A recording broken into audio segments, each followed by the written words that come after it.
Pelangi di Langit Singosari, karya Singgi Hadi Mintarja. Jilid 76, episode Bara di Atas Singgasana. Anusapati, anggaplah bahwa yang terjadi adalah karma. Bukankah Ayahanda Tunggul Ametung mengambil ibunda dengan cara yang tidak ibunda sukai? Dan bukankah Ayahanda Tunggul Ametung telah melakukan kesalahan yang merusak kehidupan ibunda selanjutnya? Ibunda, dalam hal ini ibunda jangan menyalahkan diri sendiri. Karma akan berlaku dimanapun hamba bersembunyi. Kutuk seorang pendeta di Panawijen pasti akan berlaku. Dan hamba pun akan memanggul karma itu sebagai seorang putra dari aku Tunggul Ametung. Tidak anakku, kau tidak bersalah. Kau adalah anakku. Aku mencintaimu seperti aku mencintai adik-adikmu. Karena itu, aku tidak rela akan kematianmu itu. Tangis Ken Dedes yang tertahan-tahan membuat hati Anusapati bagaikan tergores duri. Pedih, tetapi ia masih bertahan dan berkata, hamba tahu ibunda mencintai hamba. Tetapi karma adalah di luar jangkauan kemampuan manusia. Dan keris yang ada di tangan Sri Rajasa itu pun hanya sekedar sebagai lantaran. Sudahlah ibu, jangan hiraukan hamba. Anak hambalah yang akan menggantikan hamba di hadapan ibunda. Jika hamba telah memanggul karma, maka akan bersila anak hamba dari kemungkinan-kemungkinan yang pahit. Dan biarlah keris itu kini tetap di tangan Sri Rajasa. Tidak, Ken Dedes berdesis di antara sedu sedannya. Sudahlah ibunda, hamba mohon diri. Hamba mohon diri untuk selama-lamanya.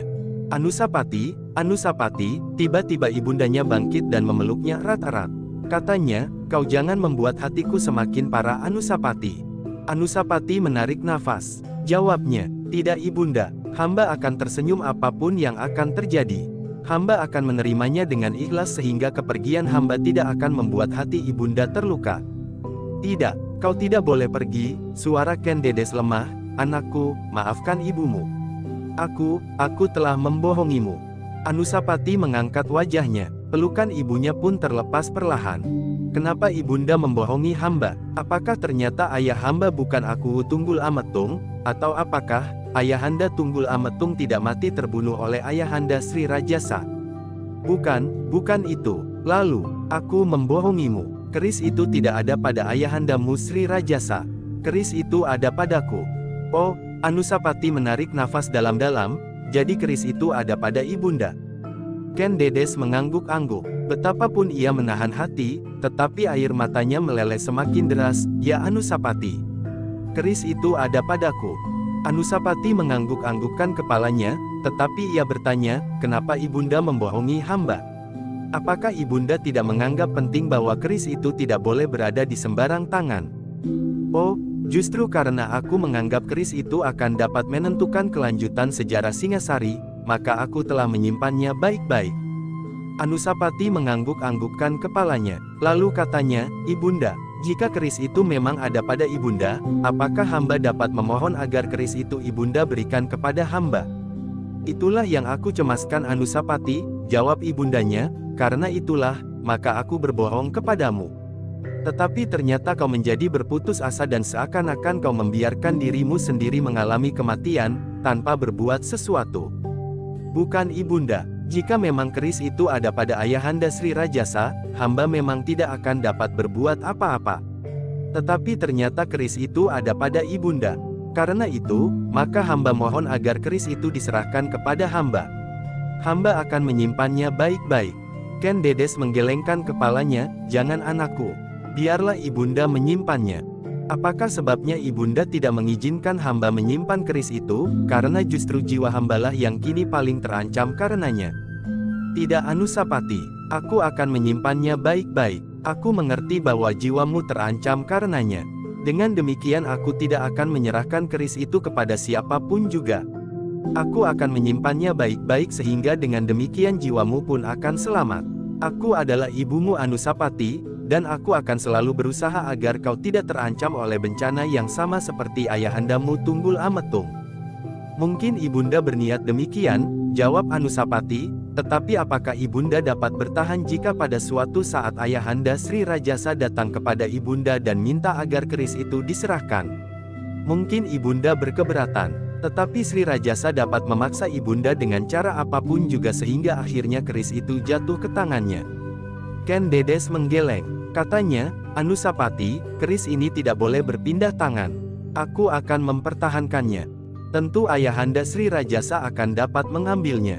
Jangankan ibunda seorang perempuan, sedangkan keris itu dapat dicurinya dari tangan Kebo Ijo, seorang perwira prajurit Tumapel yang memiliki kelebihan karena Kebo Ijo adalah saudara seperguruan Pamanda Witantra.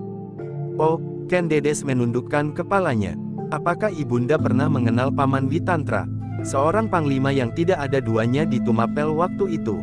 Panglima pasukan pengawal yang justru tersingkir karena ia ingin membersihkan nama Kebo Ijo dan dikalahkan oleh Pamanda Mahisa Agni di arena.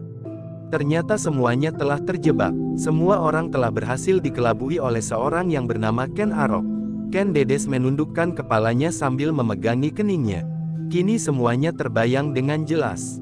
Semuanya seakan-akan baru kemarin terjadi. Bagaimana rakyat Tumapel berkabung karena Aku Tunggul Ametung terbunuh. Kemudian dengan penuh kemarahan mereka menuduh Kebo Ijo telah membunuh Aku Tunggul Ametung. Yang belum lagi air mata rakyat Tumapel yang menangisi kematian Tunggul Ametung itu kering, ia sudah memasuki jenjang perkawinan bersama seorang anak muda yang tampan pada waktu itu, dan seorang prajurit yang perkasa, yang bernama Ken Arok. Ibunda, berkata Anusapati kemudian seakan-akan membangunkan ibundanya dari lamunan, hamba menunggu keputusan ibunda. Jika ibunda memperbolehkan biarlah keris itu hamba saja yang menyimpannya. Mungkin Paman Mahisa Agni berpendirian lain dan menganggap perlu untuk menyimpannya. Hamba percaya bahwa jika keris itu ada pada Pamanda Mahisa Agni, Ayahanda Sri Rajasa tidak akan berani mengambilnya. Dengan terang-terangan atau dengan sembunyi-sembunyi, karena di Singasari, orang yang paling disegani oleh Ayahanda Sri Rajasa adalah Pamanda Mahisa Agni. Ken Dedes masih belum menjawab. Dan Anusapati pun berkata seterusnya, tetapi jika ibunda tidak berkenan menyerahkan keris itu kepada hamba, maka biarlah hamba sekali lagi mohon diri. Tidak ada harapan lagi bagi hamba untuk membebaskan diri. Oh, Anusapati, desis Ken Dedes, kau berhasil memaksa aku untuk menyerahkan keris itu. Ternyata aku tidak dapat berbuat lain. Dada Anusapati menjadi berdebar-debar. Tetapi ingat anakku, keris itu bukan alat untuk menyebarkan dendam. Jika kau dikejar oleh dendam di hatimu, dan kau mempergunakan keris itu, maka akan tumbuh dendam yang lain di antara keturunan Sri Rajasa. Dan dendam itu akan selalu menghantuimu setiap saat. Anusapati menarik nafas dalam-dalam. Katanya, hamba tidak mendendam ibunda. Hamba telah mendengar pesan Pamanda Mahisa Agni, bahwa hamba tidak diperkenankan berbuat apa-apa, selain berusaha menghindarkan diri dari bencana. Salah satu cara yang dapat hamba tempuh adalah menyembunyikan keris ini. Bukan untuk dipergunakan. Ken Dedes memandang putranya sejenak. Di wajah itu memang terbayang wajah ayahandanya, Tunggul Ametung. Wajah yang semula sangat ditakutinya ketika Aku itu datang mengambilnya ke Panawijen dengan sorot mata yang merah. Kuda sempanalah sumber dari bencana ini, desisnya di dalam hati. Tetapi semuanya itu sudah lama lampau. Semuanya itu sudah terjadi. Jika ia sendiri tidak ikut mengembangkan peristiwa-peristiwa berikutnya, maka akibatnya pun tidak akan separah ini. Ken Dedes mengangkat wajahnya ketika ia mendengar Anusapati kemudian berkata, Ibunda. Jika memang berkenan di hati ibunda, hamba mohon keris itu dapat hamba terima dan hamba simpan sebaik-baiknya. Mumpung kini Pamanda Mahisa Agni masih berada di Singasari. Biarlah hamba mohon pertimbangan, apakah yang sebaiknya hamba lakukan dengan keris itu, dan barangkali Pamanda Mahisa Agni mempunyai cara yang baik yang dapat hamba lakukan. Ken Dedes masih ragu-ragu, terbayang di tatapan matanya kecemasan yang mencengkam. Apakah ibunda ragu-ragu? Bertanya Anusapati. Dengan jujur Ken Dedes menganggukkan kepalanya sambil menjawab, ya Anusapati. Sebenarnya lah aku ragu-ragu. Tetapi aku kira tidak ada yang lebih baik bagimu daripada menyimpan keris itu. Tetapi sekali lagi, keris itu hanya dapat aku serahkan padamu untuk disimpan. Jika dengan demikian kau akan terhindar dari bencana. Tentu ibunda, hamba hanya sekedar akan menyimpan keris itu. Hamba tidak akan mempergunakannya. Ken Dedes menarik nafas dalam-dalam. Sejenak kemudian ia pun berdiri dan melangkah perlahan-lahan masuk ke dalam ruangan sempit di sebelah biliknya. Anusapati menunggu ibundanya dengan hati yang berdebar-debar. Ia belum pernah melihat keris buatan Empu Gandring itu. Seandainya ibundanya memberikan keris yang manapun juga, maka ia pun akan mempercayainya. Ketika ibundanya Ken Dedes keluar dari ruang sempit itu dengan membawa sebuah peti, maka hatinya kian bergejolak. Jika benar keris itu keris Empu Gandring, maka keris itulah yang sudah menghabisi jiwa ayahandanya. Inilah keris itu Anusapati, berkata permaisuri itu dengan suara bergetar. Bukan hanya suaranya, tetapi tangannya yang memegang peti itu pun bergetar. Perlahan-lahan Ken Dedes meletakkan peti itu di pembaringan. Kemudian dengan hati-hati sekali ia merabanya sambil berkata, "Bukan maksudku untuk memperluas dendam di setiap hati, Anusapati, apakah kau mengerti maksudku?" "Hamba mengerti ibunda, simpanlah keris ini baik-baik, dan lupakanlah bahwa kau menyimpan keris ini, keris yang mempunyai sangkut paut dengan ayahandamu. Jika kau berhasil melupakannya, kau akan mendapatkan ketenteraman. Hamba akan berusaha ibunda, mudah-mudahan hamba dapat melupakannya bahwa hamba telah menyimpan dan menyembunyikan keris ini demi keselamatan hamba." Ken Dedes tidak menjawab, tetapi hatinya bagaikan terpecah karenanya. Ia benar-benar harus memilih, Sri Rajasa atau Anusapati anaknya yang lahir dari tetesan darah Aku Tunggul Ametung. "Inilah Anusapati," desis Ken Dedes sambil menyerahkan peti itu kepada Anusapati. Ternyata bahwa tangan Anusapati pun menjadi gemetar pula. Dengan dada yang berdebar-debar tangannya yang gemetar itu pun kemudian membuka peti itu. Dadanya berdesir ketika ia melihat keris yang ada di dalam peti itu. Keris yang tidak seperti dibayangkannya, keris dengan sarung emas bertatahkan intan berlian. Bukan pula dengan ukiran yang indah. Tetapi keris itu disarungkan dalam rangka yang sederhana dan ukirannya adalah sebatang kayu cangkring yang belum dibentuk. Anusapati menarik nafas dalam-dalam, tetapi ia memang pernah mendengar bahwa keris itu sebenarnya masih belum siap sama sekali ketika Ken Arok mengambilnya dan kemudian membunuh Empu Gandring agar Empu itu tidak dapat mengatakan bahwa yang memesan keris itu kepadanya adalah Ken Arok yang kini bergelar Sri Rajasa Batara Sang Amurwa Bumi. Sesaat kemudian maka peti itu pun ditutupnya kembali. Anusapati tidak sampai hati untuk menarik keris itu dari rangkanya di hadapan ibunya. Ia yakin bahwa keris itu pasti masih bernoda darah yang membeku karena sepengetahuannya keris buatan Empu Gandring itu tidak pernah dimandikan. Sejenak kemudian, setelah getar di dadanya agak mereda, maka Anusapati pun mohon diri kepada ibunya untuk membawa keris itu dan menyimpannya. "Bagaimana jika seseorang melihat kau membawa peti itu, Anusapati? Mungkin seseorang akan menjadi curiga dan mengatakan kepada orang lain bahwa kau membawa sebuah peti dari bilik ini. Apakah ada orang yang mengetahui bahwa peti ini berisi keris Empu Gandring itu, ibunda?" "Tidak, tetapi bahwa kau membawa sesuatu dari bilik ini memang dapat dicurigai. Mungkin aku sekedar berprasangka, tetapi jika benar-benar demikian, dan kecurigaan itu sampai di telinga Toh Jaya dan ayahanda Sri Rajasa, maka ia pasti akan bertanya kepadamu atau kepadaku, apakah yang ada di dalam peti itu." Anusapati mengangguk-anggukkan kepalanya, lalu katanya, "Baiklah ibunda, jika demikian aku akan membawa kerisnya saja. Petinya biarlah aku tinggalkan di sini." "Apalagi keris itu, Anusapati?" jawab ibunda, "ciri keris itu mudah sekali dikenal." Anusapati mengamati keris itu sekali lagi. Memang keris itu mudah sekali dikenal. Tetapi sepintas lalu, keris itu tidak berbeda dengan keris-keris yang lain, justru sederhana sekali bentuk dan warnanya. "Ibunda," berkata Anusapati kemudian, "hamba akan membawanya tanpa peti ini. Keris hamba akan hamba tinggal di dalam peti ini, dan hamba akan menggantinya dengan keris Empu Gandring ini." "Sudah aku katakan Anusapati, keris itu mempunyai ciri yang mudah dikenal oleh siapapun. Meskipun orang itu tidak mengenalnya bahwa keris ini adalah keris Empu Gandring, tetapi mereka pasti akan segera tertarik melihat kesederhanaan keris ini, apalagi ukirannya yang terbuat dari kayu cangkring. Hamba akan membawanya dengan hati-hati ibunda. Hamba akan berusaha menyembunyikannya di bawah tangan hamba. Dari bangsal ini hamba akan langsung pergi ke bangsal hamba dan kemudian menemui Paman Mahisa Agni untuk mengatakan kepadanya bahwa keris Empu Gandring itu ada di tangan hamba. Apakah sebaiknya yang pantas hamba lakukan menurut pertimbangan Pamanda Mahisa Agni?" Ken Dedes termangu-mangu sejenak. Tetapi kemudian ia pun berkata, "Hati-hatilah. Rasa-rasanya keris itu sendiri masih menuntut karena kematian Empu yang membuatnya. Itulah sebabnya keris ini harus disembunyikan. Dan seperti kata ibunda, aku akan berusaha melupakan bahwa akulah yang telah menyembunyikan keris ini." Terserahlah kepadamu Anusapati. Anusapati kemudian mengambil kerisnya yang terselip di lambung. Kemudian keris itu pun diletakkannya di dalam peti, setelah ia mengambil keris Empu Gandring. Dengan hati-hati keris itulah yang kemudian disisipkan di pinggangnya. Ukirannya tepat berada di bawah tangan Anusapati yang tergantung di sisi tubuhnya. Mudah-mudahan tidak ada orang yang melihatnya ibunda, agar tidak timbul persoalan-persoalan baru yang dapat mengguncangkan istana ini. Ken Dedes menganggukkan kepalanya, namun ia masih berkata, Anusapati, aku masih harus mencari jawab jika pada suatu saat Ken Arok datang kepadaku dan menanyakan keris itu seperti kedatanganmu kini. Anusapati menarik nafas dalam-dalam. Tetapi terbayang kecemasan di wajah ibunya meskipun Ken Dedes itu kemudian berkata, tetapi biarlah jangan kau hiraukan.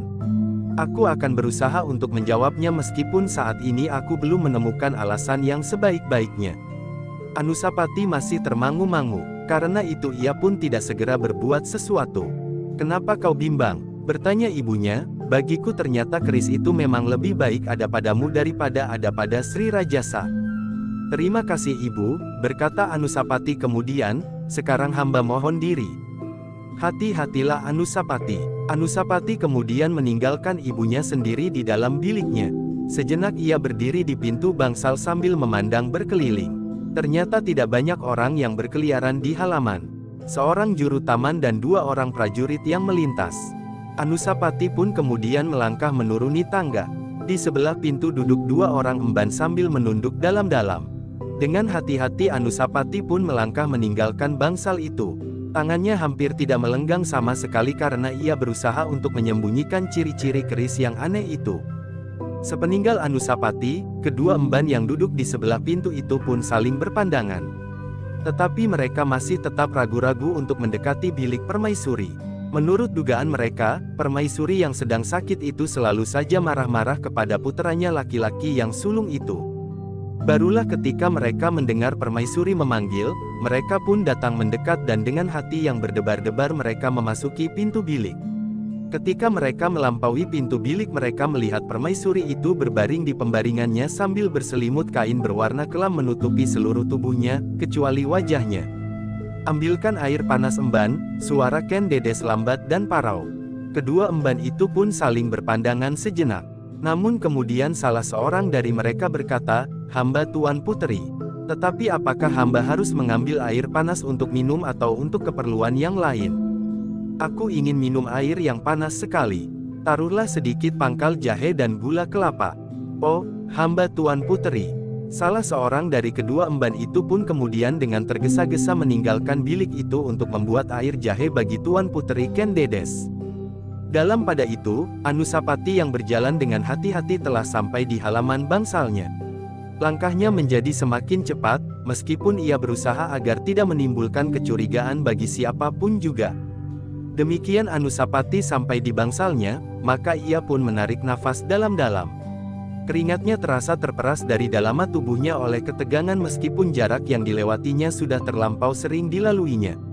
Namun kali ini, dengan keris Empu Gandring di lambung, maka jarak itu rasa-rasanya menjadi 10 kali lipat. Setelah hatinya agak tenang, dan keringatnya berkurang, barulah ia masuk ke ruang dalam menemui istrinya yang sedang duduk bersama anak laki-lakinya. Oh, dari manakah ayahanda datang? Bertanya anak laki-lakinya, tampaklah ayahanda lelah sekali. Keringat ayahanda membasahi seluruh tubuh. Anusapati mengerutkan keningnya, namun ia pun kemudian tersenyum sambil berkata, udara panasnya bukan main. Ayahanda tidak pergi kemana-mana. Ayahanda baru datang dari regol depan, melihat-lihat kegiatan para prajurit. Anak laki-lakinya mengangguk-anggukkan kepalanya.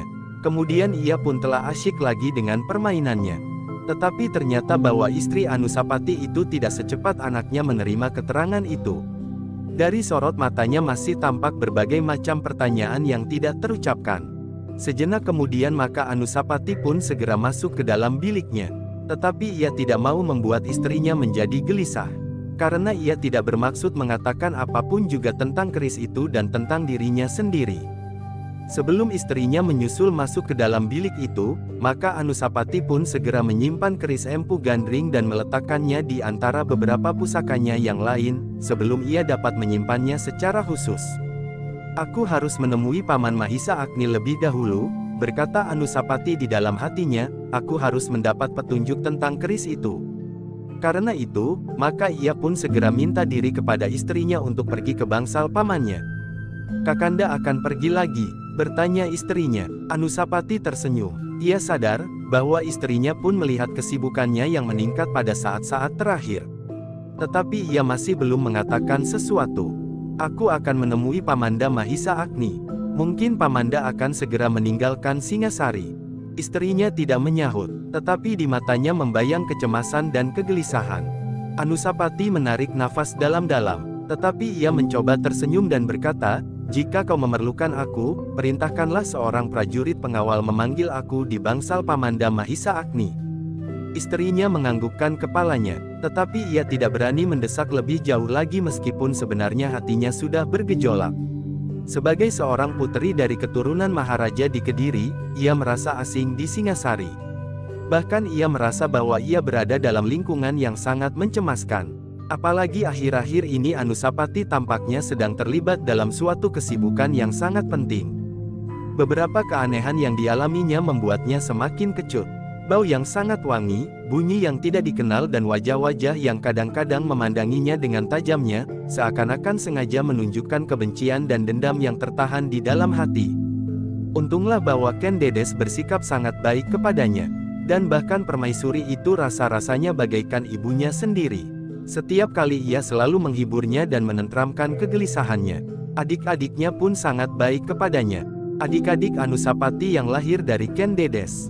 Tetapi adik-adik Anusapati yang lahir dari Ken Umang sama sekali acuh tidak acuh saja kepadanya. Tenangkan hatimu, berkata Anusapati, bukankah di siang hari kita tidak pernah mengalami apapun juga? Istrinya menganggukkan kepalanya pula. Nah, baiklah, hati-hatilah mengawasi anak kita. Ia menjadi semakin nakal. Jika ia keluar bangsal, suruhlah pemomongnya mengikutinya kemana ia pergi.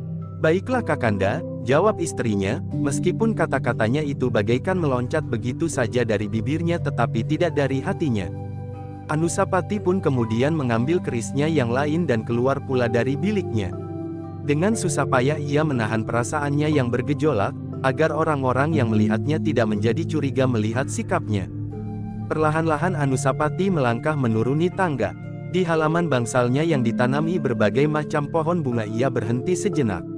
Dipetiknya setangkai bunga menur yang putih. Kemudian diselipkannya bunga itu di atas telinganya. Langkahnya terhenti pula di depan gardu penjaga. Sambil tersenyum ia bertanya, berapa orang yang bertugas di sini hari ini? Prajurit pengawal yang bertugas menganggukkan kepalanya dalam-dalam sambil menjawab, 2 orang tuanku. Seperti biasanya. Oh, dan di malam hari. Prajurit itu menjadi heran. Selama ini masih belum ada perubahan apa-apa. Namun demikian ia menjawab juga, 5 orang tuanku dan 2 orang penghubung. Tetapi pada saat-saat yang dianggap gawat, kadang-kadang ditambah lagi dengan 2 orang pengawal. Anusapati mengangguk-anggukkan kepalanya, meskipun ia hampir tidak mendengar jawaban itu. Apalagi ketika pengawal itu menambahkan, bahkan kadang-kadang masih ditambah lagi apabila perlu. Anusapati masih mengangguk-angguk. Bahkan masih tersenyum-senyum meskipun angan-angannya sama sekali tidak melekat pada jawaban prajurit-prajurit itu. Jagalah baik-baik, katanya kemudian, aku akan pergi sebentar. Sekali lagi prajurit itu menjadi heran. Pangeran Pati itu hampir tidak pernah memberikan pesan seperti itu di siang hari. Jika ia pergi, maka ia pun pergi sajalah.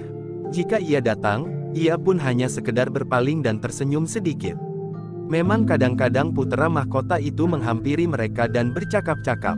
Tetapi hampir tidak pernah berpesan seperti itu di siang hari, selain apabila memang sedang timbul persoalan.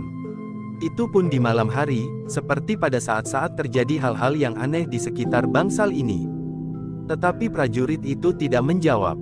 Ia hanya mengangguk dalam-dalam. Demikian juga seorang kawannya. Dengan wajah yang aneh keduanya memandang Anusapati yang melangkah perlahan-lahan meninggalkan mereka.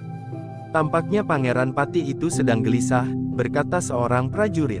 Ya, akhir-akhir ini tampaknya sibuk sekali. Hilir mudik setiap kali.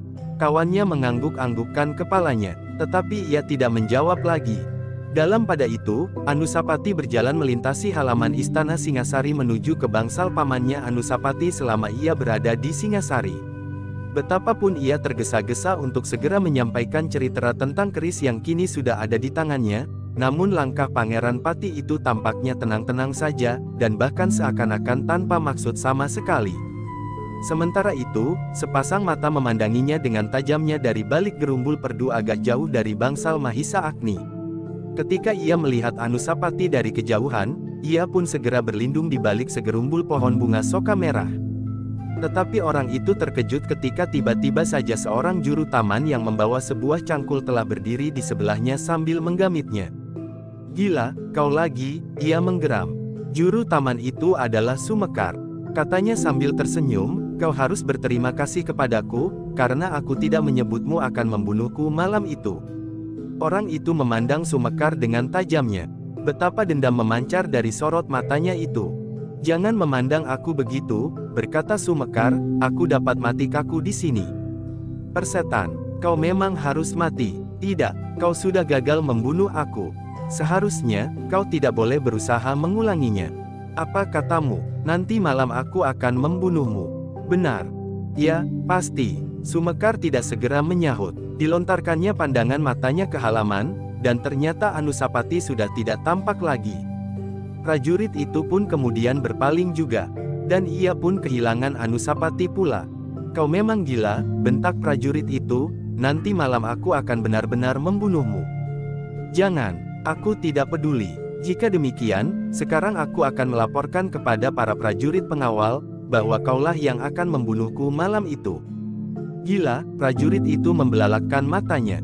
"Jangan, nanti aku akan berteriak." Prajurit itu menjadi ragu-ragu. Jika juru taman itu benar-benar berteriak, maka para pengawal akan mendengarnya. Mereka akan berlari-larian datang dan ia kehilangan kesempatan untuk ingkar.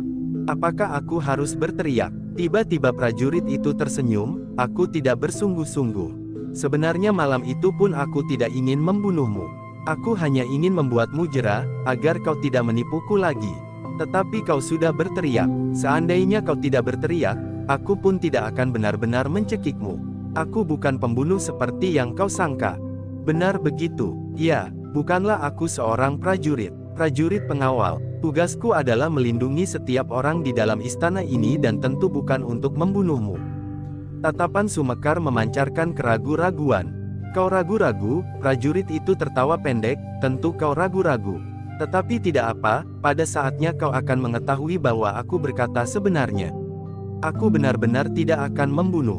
Selama aku menjadi seorang prajurit, aku belum pernah membunuh. Apalagi membunuh seorang juru taman, sedang di peperangan pun aku tidak membunuh." Sumekar memandang orang itu sejenak. Namun ia pun ikut tertawa pula. Katanya, "Apa benar yang kau katakan?" "Tentu, apakah kau masih belum percaya?"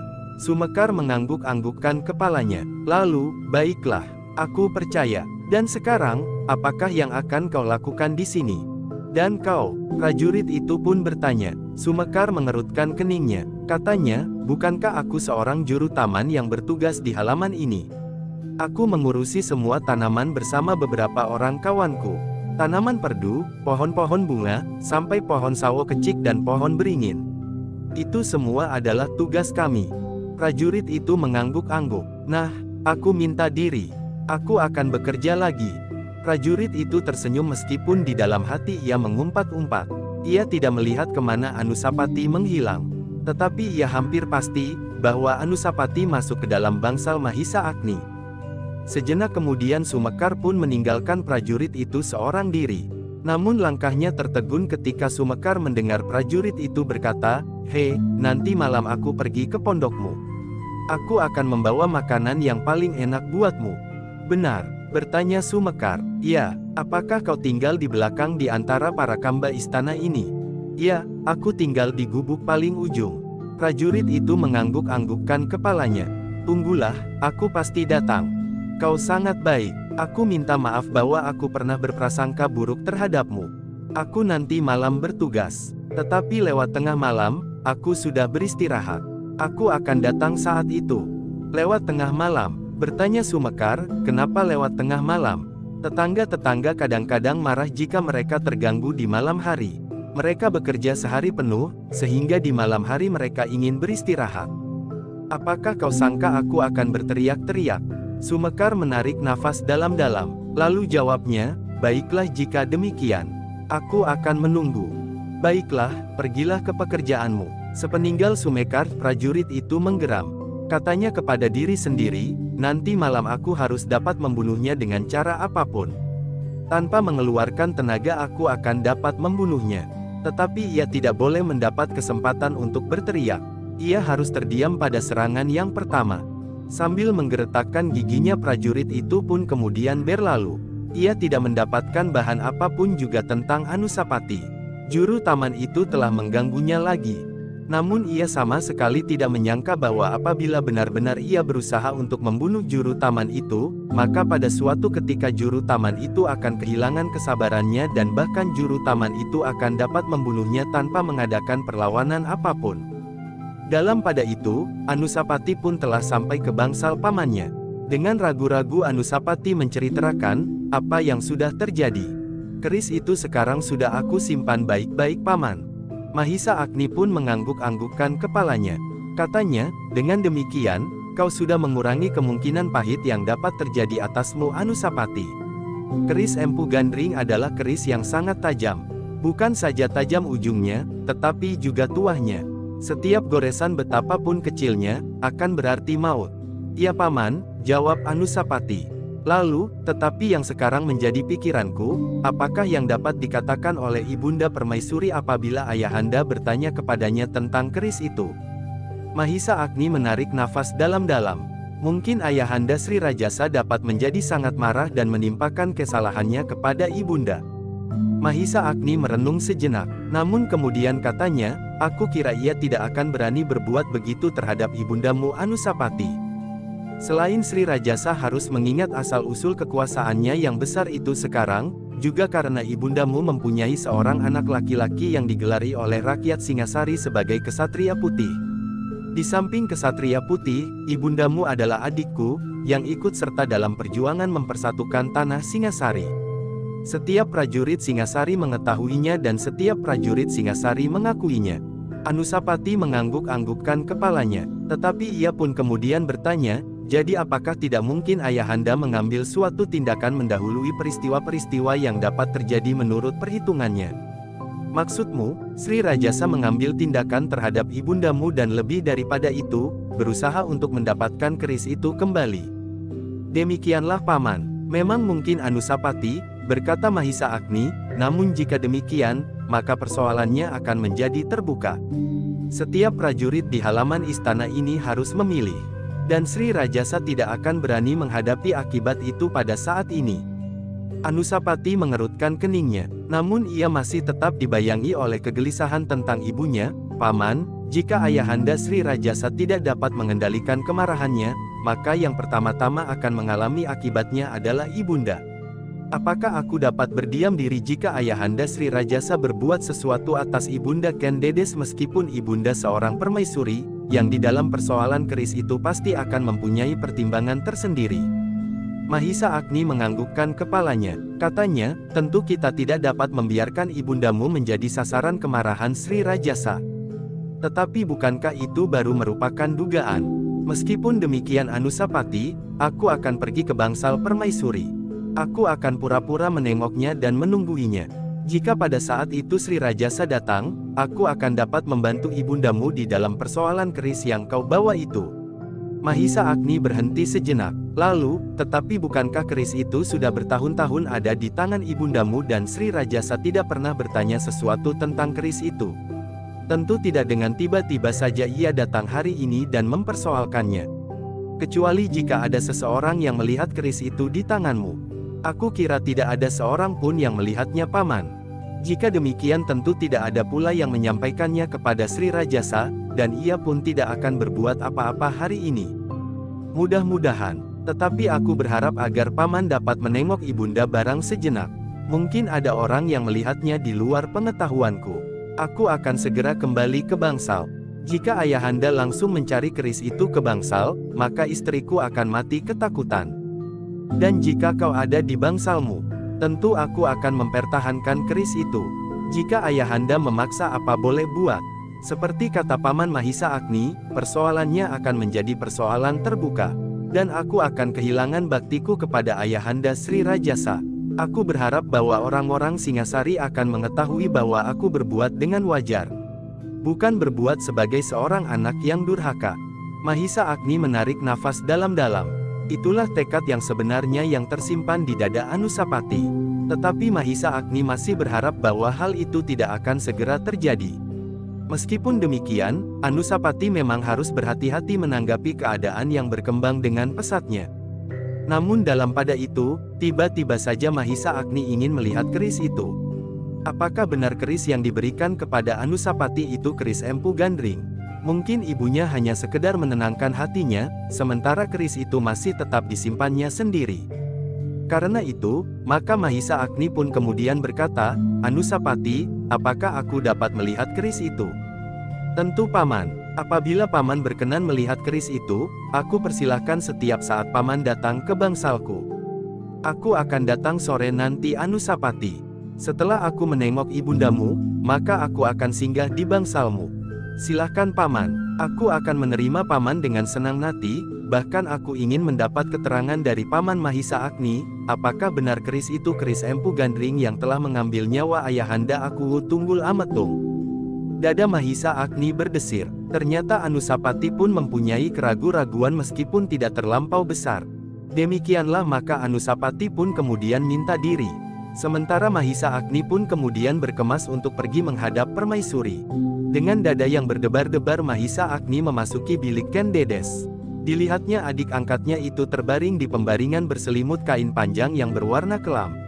Sementara dua orang emban duduk di sebelah pintu bilik yang tidak tertutup rapat. "Kau Kakang," desis Ken Dedes. "Berbaringlah," berkata Mahisa Agni sambil melangkah masuk. Ken Dedes pun kemudian menyuruh kedua embannya itu meninggalkannya. "Rasa-rasanya aku benar-benar menjadi sakit Kakang," desis Permaisuri itu, "kepalaku menjadi pening dan badanku menjadi dingin." Mahisa Agni pun kemudian duduk di atas sebuah dingklik kayu yang dialasi dengan kulit domba yang lunak. Sambil memandang wajah Ken Dedes yang buram Mahisa Agni berkata, "Tuan Puteri terlampau memikirkan keadaan yang berkembang dengan cepatnya saat ini. Sebaiknya Tuan Puteri mencoba melupakannya." Ken Dedes menganggukkan kepalanya, tetapi ia berkata dengan nada yang dalam dan perlahan-lahan seakan-akan hanya ingin didengarnya sendiri, "Tetapi bagaimana aku akan melupakannya? Baru saja Anusapati datang kepadaku dan minta keris Empu Gandring itu. Aku sudah mencoba untuk mengingkarinya, bahwa akulah yang membawa keris itu. Tetapi aku tidak berhasil." Mahisa Agni menarik nafas dalam-dalam. Katanya, "Mungkin itu bukan kesalahan Pangeran Pati, tetapi hambalah yang bersalah. Namun bukan maksud hamba untuk mendorong Pangeran Pati berbuat sesuatu. Tetapi sebenarnya lah bahwa hamba ingin pengamanan yang lebih jauh lagi, karena keris itu akan dapat menjadi bahaya yang sebenarnya bagi Pangeran Pati." Ken Dedes mengangguk-anggukkan kepalanya. Sedang Mahisa Agni berkata selanjutnya, "Tetapi hamba masih belum memikirkan bahwa hal itu memang dapat menimbulkan kepedihan pada Tuan Puteri. Kegelisahan dan mungkin juga kecemasan, jika kemudian Tuanku Sri Rajasa datang untuk mengambil keris itu." Ken Dedes menarik nafas dalam-dalam. "Itulah yang ingin hamba tanyakan kepada Tuan Puteri, apakah hal itu yang membuat Tuan Puteri gelisah dan bahkan merasa benar-benar menjadi sakit?" Ken Dedes menggelengkan kepalanya. Katanya, "Bukan Kakang, aku sudah pasrah kepada Yang Maha Agung. Aku akan mengatakan bahwa keris itu hilang. Aku tidak tahu lagi di mana aku menyimpannya karena sudah bertahun-tahun tidak aku hiraukan lagi. Apakah Tuanku Sri Rajasa akan mempercayainya? Mungkin tidak, tetapi aku bertekad untuk tidak mengatakan yang sebenarnya apapun yang akan terjadi atasku." Mahisa Agni menarik nafas dalam-dalam. Pada suatu saat, Ken Dedes memang sampai pada suatu pilihan, bahwa ia harus menyelamatkan anaknya. "Apakah Tuan Puteri benar-benar sudah mengambil keputusan demikian?" "Ya, aku sudah mengambil keputusan." Mahisa Agni menarik nafas dalam-dalam. Katanya, "Tuan Puteri, hamba rasa seandainya Tuan Puteri berkata demikian, Sri Rajasa tidak akan dapat memaksa. Selama hamba berada di Singasari, sudah tentu hamba akan ikut bertanggung jawab. Jika pada suatu saat Sri Rajasa mengambil sikap yang keras, maka apa boleh buat? Tentu hamba tidak akan membiarkan Tuan Puteri mengalami sesuatu akibat keris itu. Tiba-tiba saja Ken Dedes bangkit duduk di bibir pembaringan. Apa yang akan kau lakukan Kakang? Mahisa Agni menarik nafas dalam-dalam. Katanya, hamba tidak ingin berbuat apa-apa Tuan Puteri. Tetapi adalah kewajiban hamba melindungi Tuan Puteri, karena hamba adalah saudara tua Tuan Puteri. Memang yang paling berhak melindungi Tuan Puteri adalah suami Tuan Puteri, di dalam hal ini adalah Tuanku Sri Rajasa. Tetapi jika bahaya itu datang justru dari Sri Rajasa, maka aku masih berhak untuk berbuat sesuatu jika Tuan Puteri menghendakinya. Ken Dedes memandang Mahisa Agni sejenak. Namun kemudian wajahnya segera tertunduk. Terbayang di dalam rongga matanya Mahisa Agni itu di masa mudanya. Ketika ia hampir saja menjadi korban nafsu kuda sempana yang ingin melarikannya dari Panawijen dan mengambilnya langsung dari bendungan ketika ia sedang mencuci. Mahisa Agni yang tiba-tiba muncul dari balik tanggul telah menyelamatkannya, setelah Wiraprana tidak berdaya berbuat sesuatu atas kuda sempana, yang saat itu menjadi prajurit Tumapel. Kemudian dengan penuh tanggung jawab, Mahisa Agni selalu melindunginya. Bahkan kemudian ia mendengar pula, bahwa Mahisa Agni pernah berperang tanding melawan Mahendra dengan menyebut dirinya sebagai Wiraprana, sehingga ia berhasil mengalahkannya. Dan pada saat ia diambil dengan kekerasan dari Panawijen, Mahisa Agni hampir saja terbunuh oleh sebuah keris, justru ia berusaha mempertahankannya. Dan kini, ketika umurnya telah bertambah dengan puluhan tahun, Mahisa Agni masih tetap melindunginya sebagai seorang kakak yang bertanggung jawab, meskipun sebenarnya ia hanyalah seorang saudara angkat. Namun Ken Dedes tidak dapat melihat tembus ke pusat jantung Mahisa Agni. Betapa hati anak muda yang bernama Mahisa Agni itu terguncang ketika ia mendengar dengan telinganya sendiri, bahwa Ken Dedes, gadis padepokan Panawijen itu mencintai seorang anak muda bernama Wiraprana. Pada saat itu Mahisa Agni hampir menjadi gila karenanya, dan bahkan ia sendirilah yang hampir saja membinasakan Wiraprana karena hatinya yang gelap. Ken Dedes menarik nafas dalam-dalam. Masa muda yang penuh dengan hayalan-hayalan yang manis itu kini telah lalu. Panawijen yang hijau subur itu tinggallah kenangan, karena daerah itu kini menjadi kering kerontang.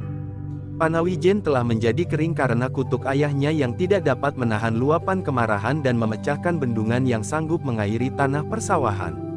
Meskipun kini ada padukuhan baru yang hijau di pinggir padang karautan, namun padukuhan yang baru ini tidak dapat memberikan kenangan semanis Panawijen yang lama, Panawijen tempat ia dibesarkan sampai saatnya ia menjadi seorang gadis remaja.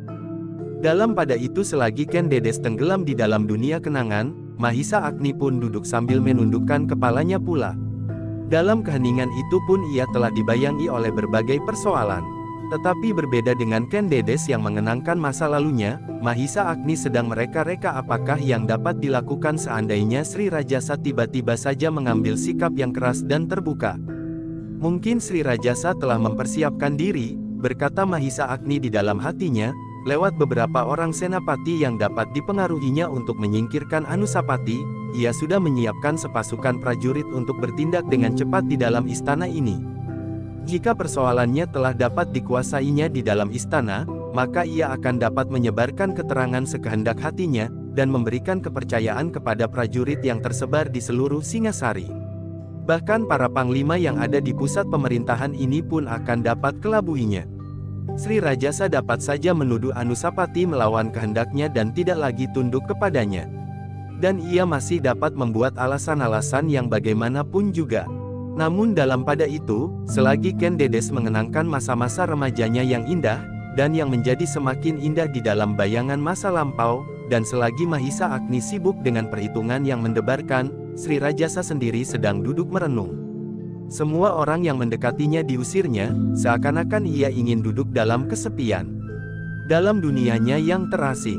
Seperti Ken Dedes dan Mahisa Agni, maka yang bermain di dalam diri Sri Rajasa pun adalah angan-angannya. Angan-angan yang bergeser dari waktu ke waktu, dari masa lampau ke masa kini dan ke masa yang mendatang. Dengan nafas yang berat, Sri Rajasa duduk bersandar tiang di serambi belakang bangsalnya yang sepi. Dilihatnya dedaunan yang bergerak ditiup angin. Rasa-rasanya angin yang bertiup perlahan-lahan itu telah mengusap keningnya pula, seperti usapan tangan yang lembut. Ken Arok, yang bergelar Sri Rajasa Batara Sang Amurwa Bumi itu belum pernah merasakan kelembutan tangan ibunya di masa kanak-kanak. Sejak bayi ia sudah tersisih dari keluarganya dan hidup dalam lingkungan yang tidak terpuji. Dalam suatu dunia yang gelap, ia hidup dari rumah seorang pencuri, berpindah ke rumah seorang penjudi dan perampok. Kemudian hidup di padang karautan dan menghantui sesamanya. Sehingga pada suatu saat ia terlempar ke dalam istana yang megah ini. Ken Arok yang bergelar Sri Rajasa itu menarik nafas dalam-dalam. Adalah jauh berbeda dengan angan-angan Mahisa Agni dan Anusapati, bahkan Ken Dedes. Pada saat terakhir, Sri Rajasa seakan-akan mulai mampu melihat ke dalam dirinya sendiri. Seakan-akan ia dihadapkan pada sebuah bayangan yang jelas tentang dirinya dan segala perbuatannya. Sudah cukup, tiba-tiba saja ia berdesah, aku sudah cukup lama menerima kurnia yang maha agung. Mungkin aku memang kekasih dewa-dewa, tetapi aku tidak dapat ingkar melihat kenyataan pada diri Ken Dedes. Ia adalah perempuan pinunjul yang pantas melahirkan seorang besar di tanah ini. Ken Arok yang bergelar Sri Rajasa itu menarik nafas dalam-dalam. Ketika ia memandang ke dalam semak-semak yang rimbun, ia tidak melihat lagi warna bunga-bungaan yang beraneka. Tetapi yang membayang adalah semak-semak di padang karautan. Semak yang bahkan kadang-kadang berduri. Tetapi ia sama sekali tidak menghiraukan. Apabila ia ingin bersembunyi, maka ia pun menyusup saja ke dalamnya tanpa menghiraukan kulitnya yang berjalur-jalur merah tersangkut duri. Betapa hidup ini bagaikan mimpi di malam-malam yang panjang dan terputus-putus, berkata Ken Arok di dalam hatinya. Seperti hidupnya sendiri bagaikan mimpi yang patah-patah hampir tidak dapat dipercaya. Sebagai seorang anak liar di padang karautan, kini ia cepat duduk dengan megahnya di atas tahta Singasari. Aku telah menyia-nyiakan kesempatan yang ada padaku. Di dalam kamukten ini aku tidak berusaha membersihkan diriku, tetapi aku justru lebih banyak menodai diriku sendiri dengan berbagai macam kesenangan dan cita-cita yang menyimpang dari keinginan yang maha agung, desisnya ketika terbayang di wajahnya seorang gadis yang ditemuinya di hutan perburuan dan berhasil menjebaknya. Seperti kehidupan liar yang ditempuhnya di masa mudanya, dengan memperkosa gadis-gadis, maka ia pun terjebak dalam kehidupan yang liar bukan atas kehendaknya. Maka ia pun terjebak untuk mengambil Ken Umang menjadi istrinya, sehingga lahirlah anak demi anak. Namun kini ia melihat, bahwa ia tidak dapat lagi mengelakkan pengaruh perempuan itu yang justru semakin lama terasa semakin kuat.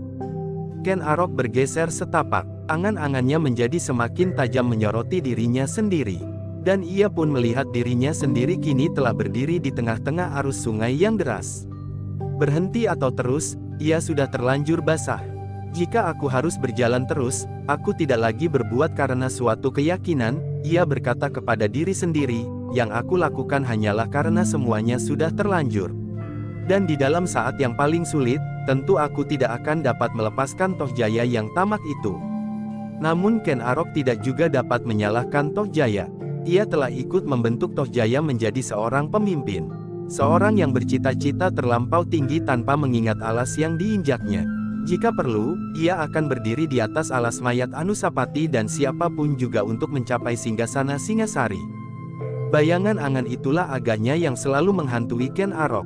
Bayangan angan yang saling berbenturan antara warna-warna yang bertentangan di dalam hatinya.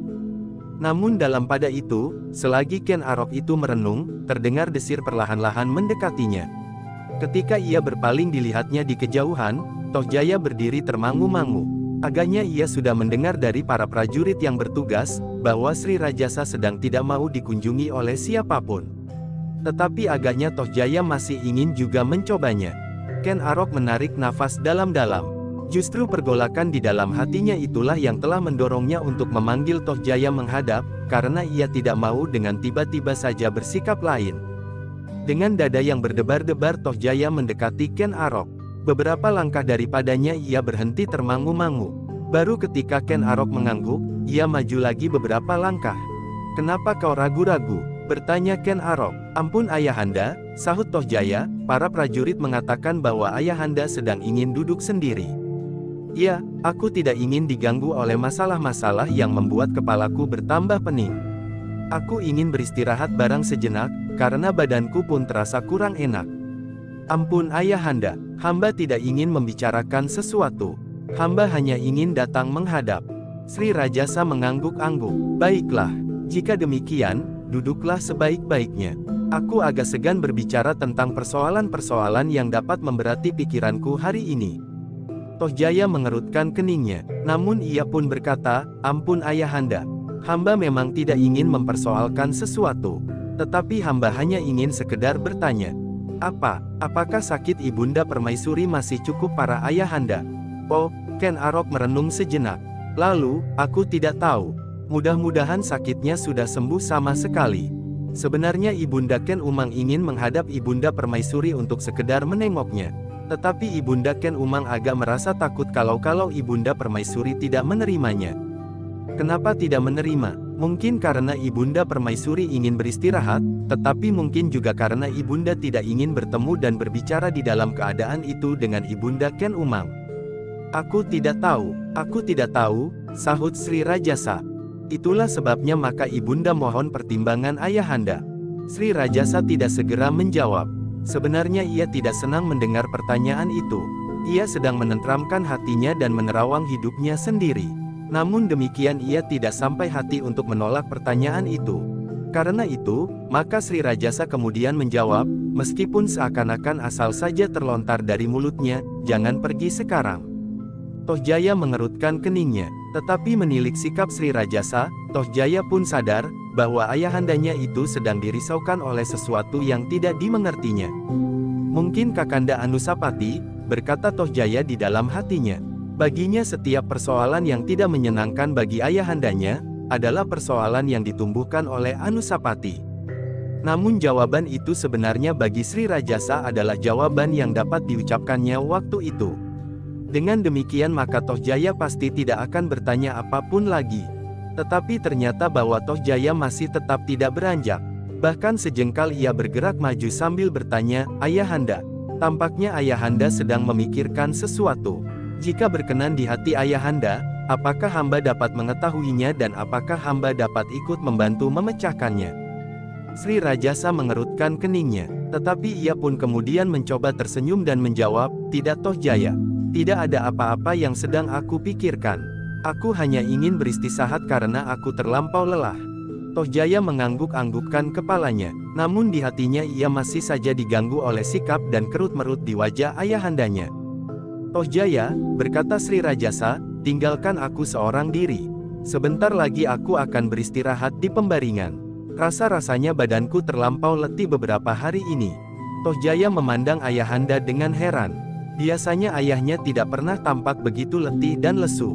Sri Rajasa adalah seorang yang penuh gairah menanggapi kehidupan ini. Wajahnya selalu memancarkan luapan perasaan dan matanya bagaikan menyala. Sri Rajasa tidak pernah menjadi tampak terlalu murung dan merasa seperti saat itu. Ayahanda, tiba-tiba saja Tohjaya bertanya, apakah ayahanda merasa bahwa badan ayahanda tidak enak? Tidak Tohjaya, aku tidak apa-apa. Aku hanya letih. Akhir-akhir ini aku menghadapi banyak persoalan yang menyangkut kelangsungan hidup Singasari. Tetapi ayahanda tidak memberitahukan kepada hamba.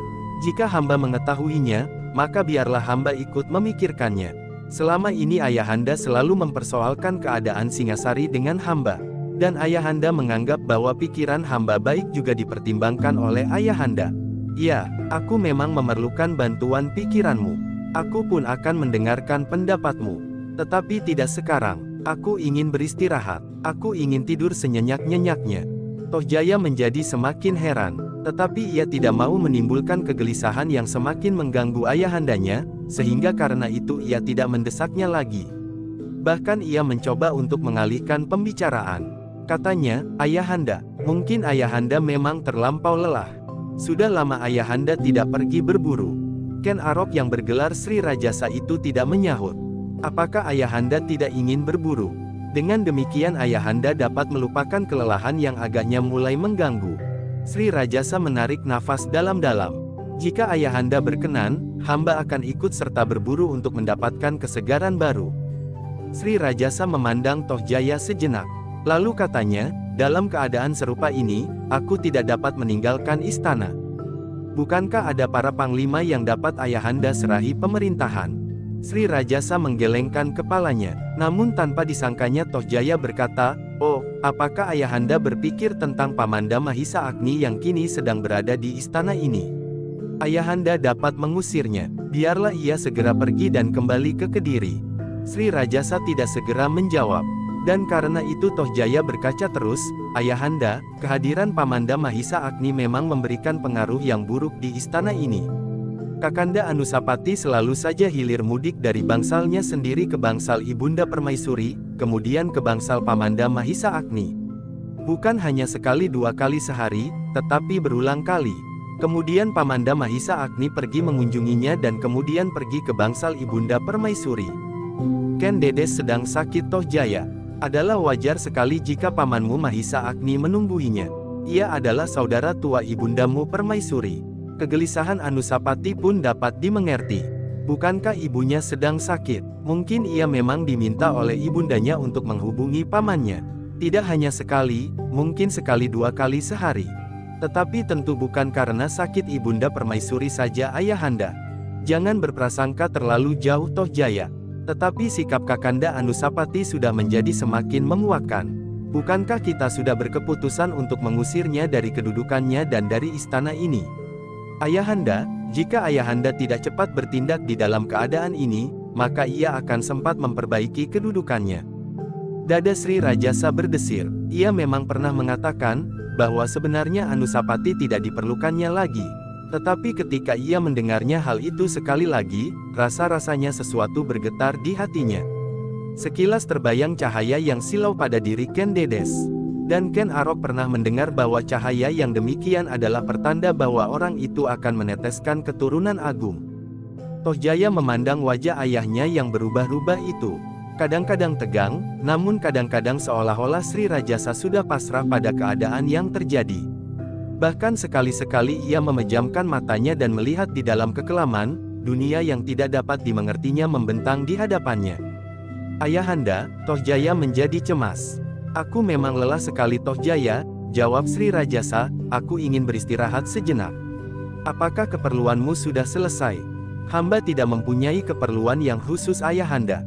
Hamba hanya ingin menghadap Ayahanda. Barangkali ada titah Ayahanda yang harus hamba lakukan. Tohjaya berhenti sejenak. Lalu, atau, jatuhkanlah perintah atas nama Ayahanda. Hamba akan melakukannya. Dengan beberapa orang prajurit, hamba dapat menyelesaikan tugas ini.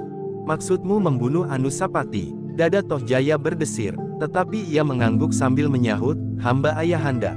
Ah, apakah kau masih saja berusaha menyembunyikan kenyataan? Beberapa kali usaha itu dilakukan, tetapi selalu gagal. Kiai Kisi bahkan telah terbunuh. Tidak mustahil bahwa sebenarnya Anusapati telah mencium rencana itu. Aku memang pernah mendengar tentang Kiai Kisi meskipun tidak begitu jelas. Tetapi itu tentu karena kebodohannya. Kemudian sepasukan prajurit yang berusaha membinasakan Kesatria Putih. Namun justru senjata prajurit-prajurit yang menyamar itu tertumpuk di pintu gerbang pada pagi harinya. Apakah kau masih mempunyai rencana lain? Ayahanda, hamba tidak ingin berpura-pura. Jika hamba harus membunuhnya, maka hamba akan datang dengan dada tengadah dan membunuhnya. Melawan atau tidak melawan, kau akan menjadikan persoalan ini terbuka. Tohjaya ragu-ragu sejenak, namun kemudian ia mengangguk. Ya, apa boleh buat?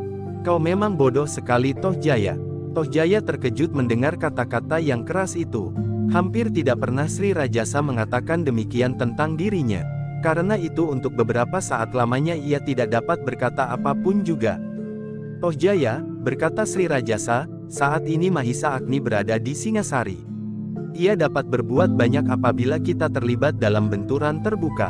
Tentu tidak Ayahanda, jika Ayahanda menjatuhkan perintah kepada para panglima untuk menangkapnya.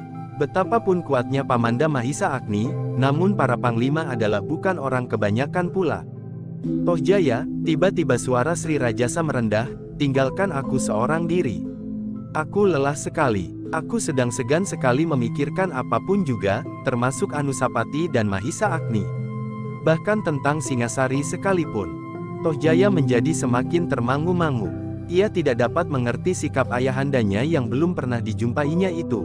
Namun kesimpulan di hatinya adalah, bahwa ayahandanya memang benar-benar sedang terlalu lelah dan benar-benar ingin beristirahat. Karena itu, maka ia pun kemudian berkata, "Sudahlah ayahanda. Agaknya ayahanda memang benar-benar harus beristirahat. Perkenankan hamba mohon diri." Sri Rajasa mengangguk. "Ya, aku memang akan beristirahat sama sekali tanpa persoalan apapun." "Baiklah ayahanda, dan hamba akan mengatakannya kepada Ibunda Ken Umang, bahwa untuk saat ini Ibunda Ken Umang tidak sebaiknya pergi ke bangsal Ibunda Permaisuri." "Ya," jawab Ken Arok yang bergelar Sri Rajasa itu agar Toh Jaya tidak mempersoalkannya lagi.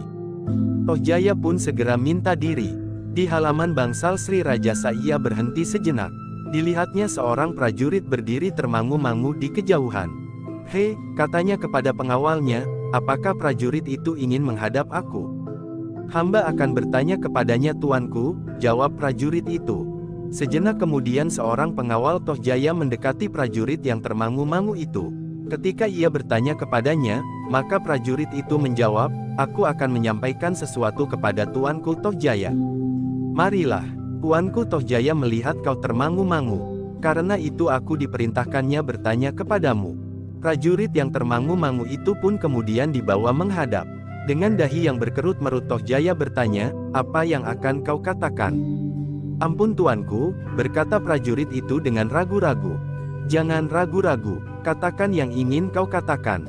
Bahkan seandainya kau mempunyai permintaan sekalipun." "Hamba tuanku, memang ada yang ingin hamba katakan." Ia berhenti sejenak. "Lalu, apakah hamba diperkenankan mengucapkannya?"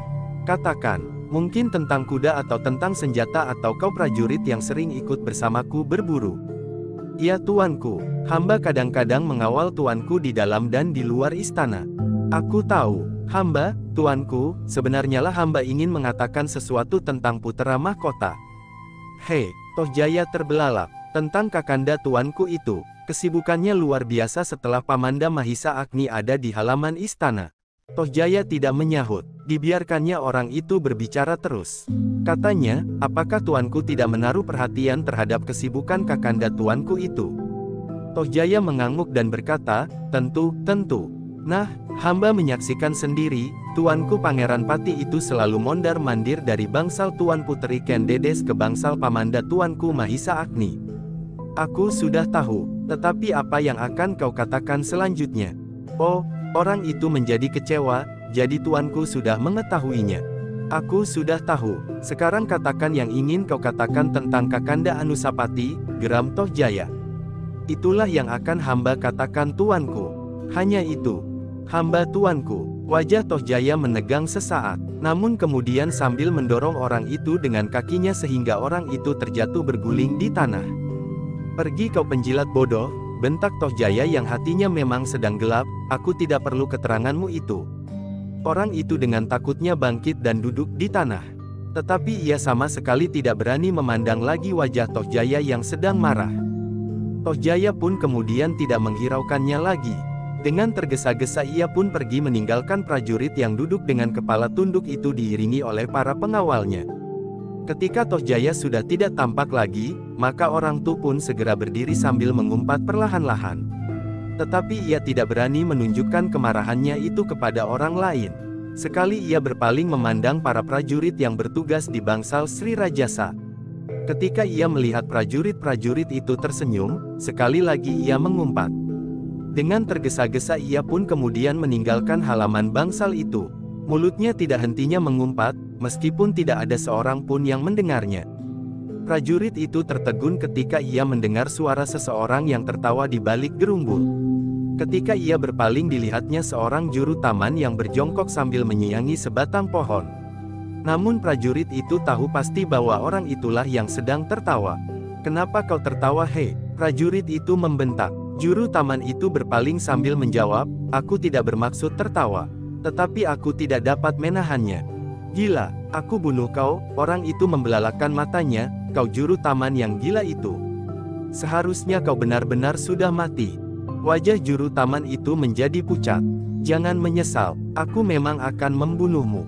"Jangan, apa peduliku, aku akan mencekikmu, aku akan berteriak, 'Persetan!' Prajurit-prajurit itu akan datang kemari.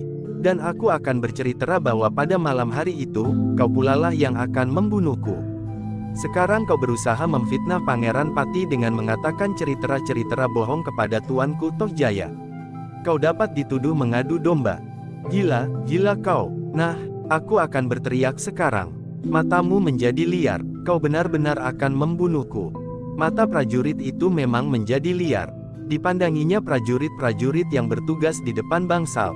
Belum begitu jauh. Jika juru taman itu berteriak, di antara mereka pasti akan datang dan mengusut persoalannya. Aku akan berteriak, juru taman itu mengulang. Jangan, jangan. Apa peduliku, aku akan berteriak. Jangan, jangan. Aku tidak benar-benar akan membunuhmu. Bukankah aku sudah mengatakan, aku akan berkunjung ke rumahmu membawa oleh-oleh buat anak binimu. Aku tidak mempunyai anak bini. Aku hidup sendiri. Oh, jika demikian aku akan membawa oleh-oleh buatmu. Bawalah uang sebanyak-banyaknya. Aku lebih senang kau membawa uang. Prajurit itu membelalakkan matanya, tetapi ia pun segera memaksa dirinya untuk tersenyum. Baik, baik, aku akan membawa uang buatmu. Aku benar-benar akan datang malam nanti.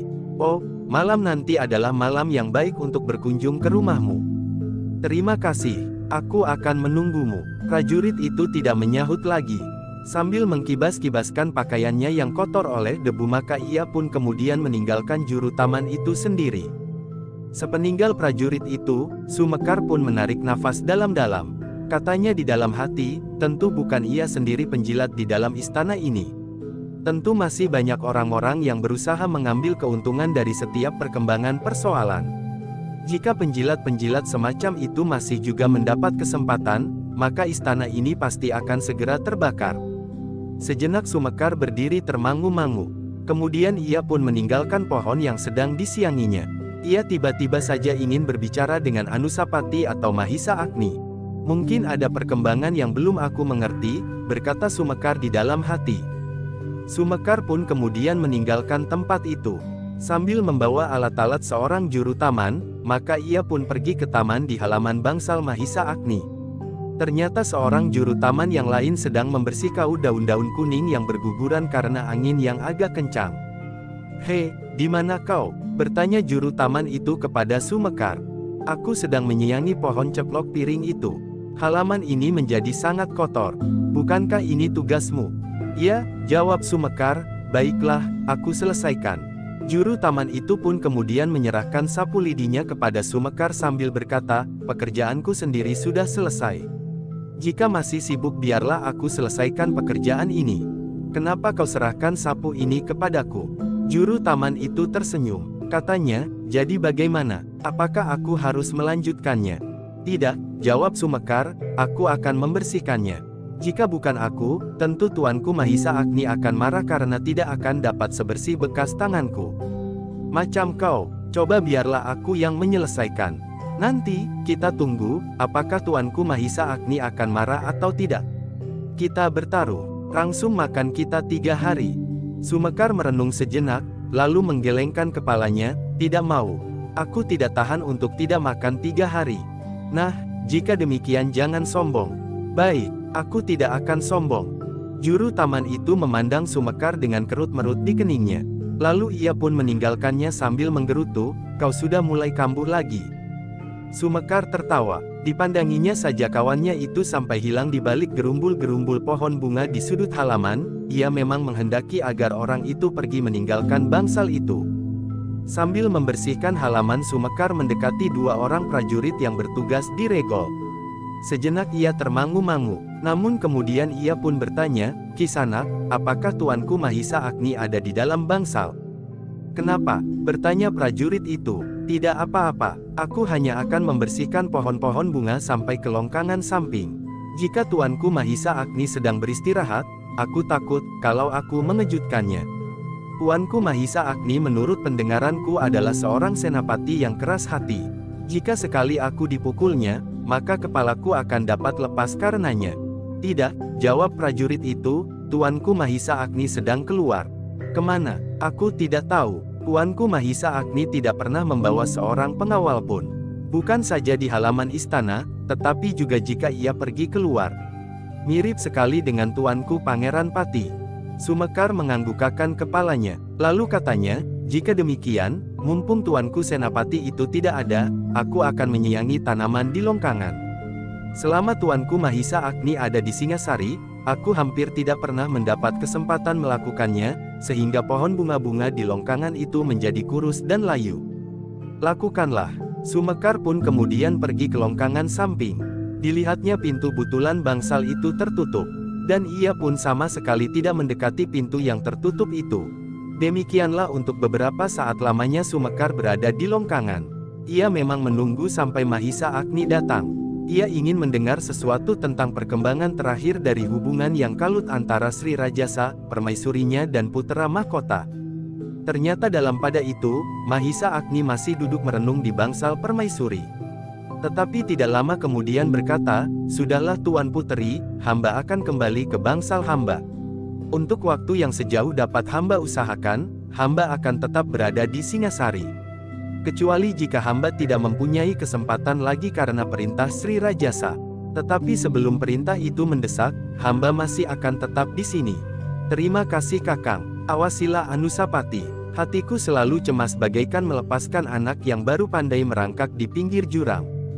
Baiklah Tuan Puteri, hamba akan selalu mencoba mengawasinya. Hamba akan mencoba mengendalikannya agar putera mahkota itu tidak bertindak tergesa-gesa. Terima kasih." Suaranya pun kemudian merendah, "Tidak ada orang lain yang kini dapat aku percaya selain kau Kakang." Terasa dada Mahisa Agni berdesir. Kata-kata itu diucapkan oleh Ken Dedes. Tetapi kini setelah rambutnya hampir berwarna rangkap. "Tuan Puteri," berkata Mahisa Agni kemudian, "aku menjunjung tinggi kepercayaan itu. Baik sebagai seorang saudara laki-laki, maupun sebagai seorang Senapati Agung di Singasari." Ken Dedes mengangguk-anggukkan kepalanya. Lalu katanya, "Mudah-mudahan tidak terjadi sesuatu." Mahisa Agni mengangguk-angguk pula. Namun terasa betapa kecemasan yang sangat selalu membayangi permaisuri itu. Sejenak kemudian maka Mahisa Agni pun mohon diri sambil berpesan perlahan-lahan sekali, "Tuan Puteri. Tuan Puteri harus tetap menyadari, bahwa sesungguhnya Tuan Puteri tidak sedang sakit.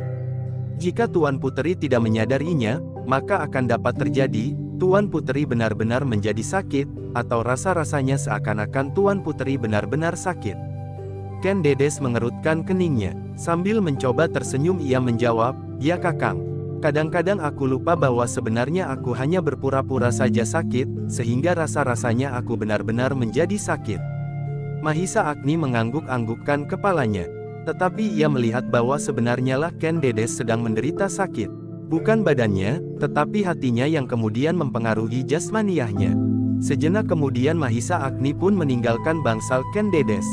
Namun agaknya masih terlampau siang untuk singgah di bangsal Anusapati. Karena itu, maka ia pun berjalan-jalan saja di halaman tanpa tujuan sekedar untuk mengisi waktu. Tanpa disadarinya ia pun menyusuri dinding yang membatasi halaman istana Singasari yang lama dengan istana yang dibangun oleh Ken Arok untuk istrinya yang muda Ken Umang. Dan tanpa sesadarnya pula Mahisa Agni melangkah di depan regol yang terbuka. Mahisa Agni terkejut ketika ia mendengar seseorang menyapanya, "Kakang Mahisa Agni." Mahisa Agni berpaling. Hatinya bagaikan berguncang ketika dilihatnya Ken Umang berdiri di seberang regol yang terbuka itu sambil tersenyum. "Oh, ampun Tuan Puteri," sahut Mahisa Agni dengan suara gemetar. "Hamba tidak tahu bahwa Tuan Puteri berdiri di situ." "Ah, kenapa kau masih saja mempergunakan basa-basi itu? Kita sama-sama berasal dari keturunan orang kecil. Panggil saja aku Ken Umang."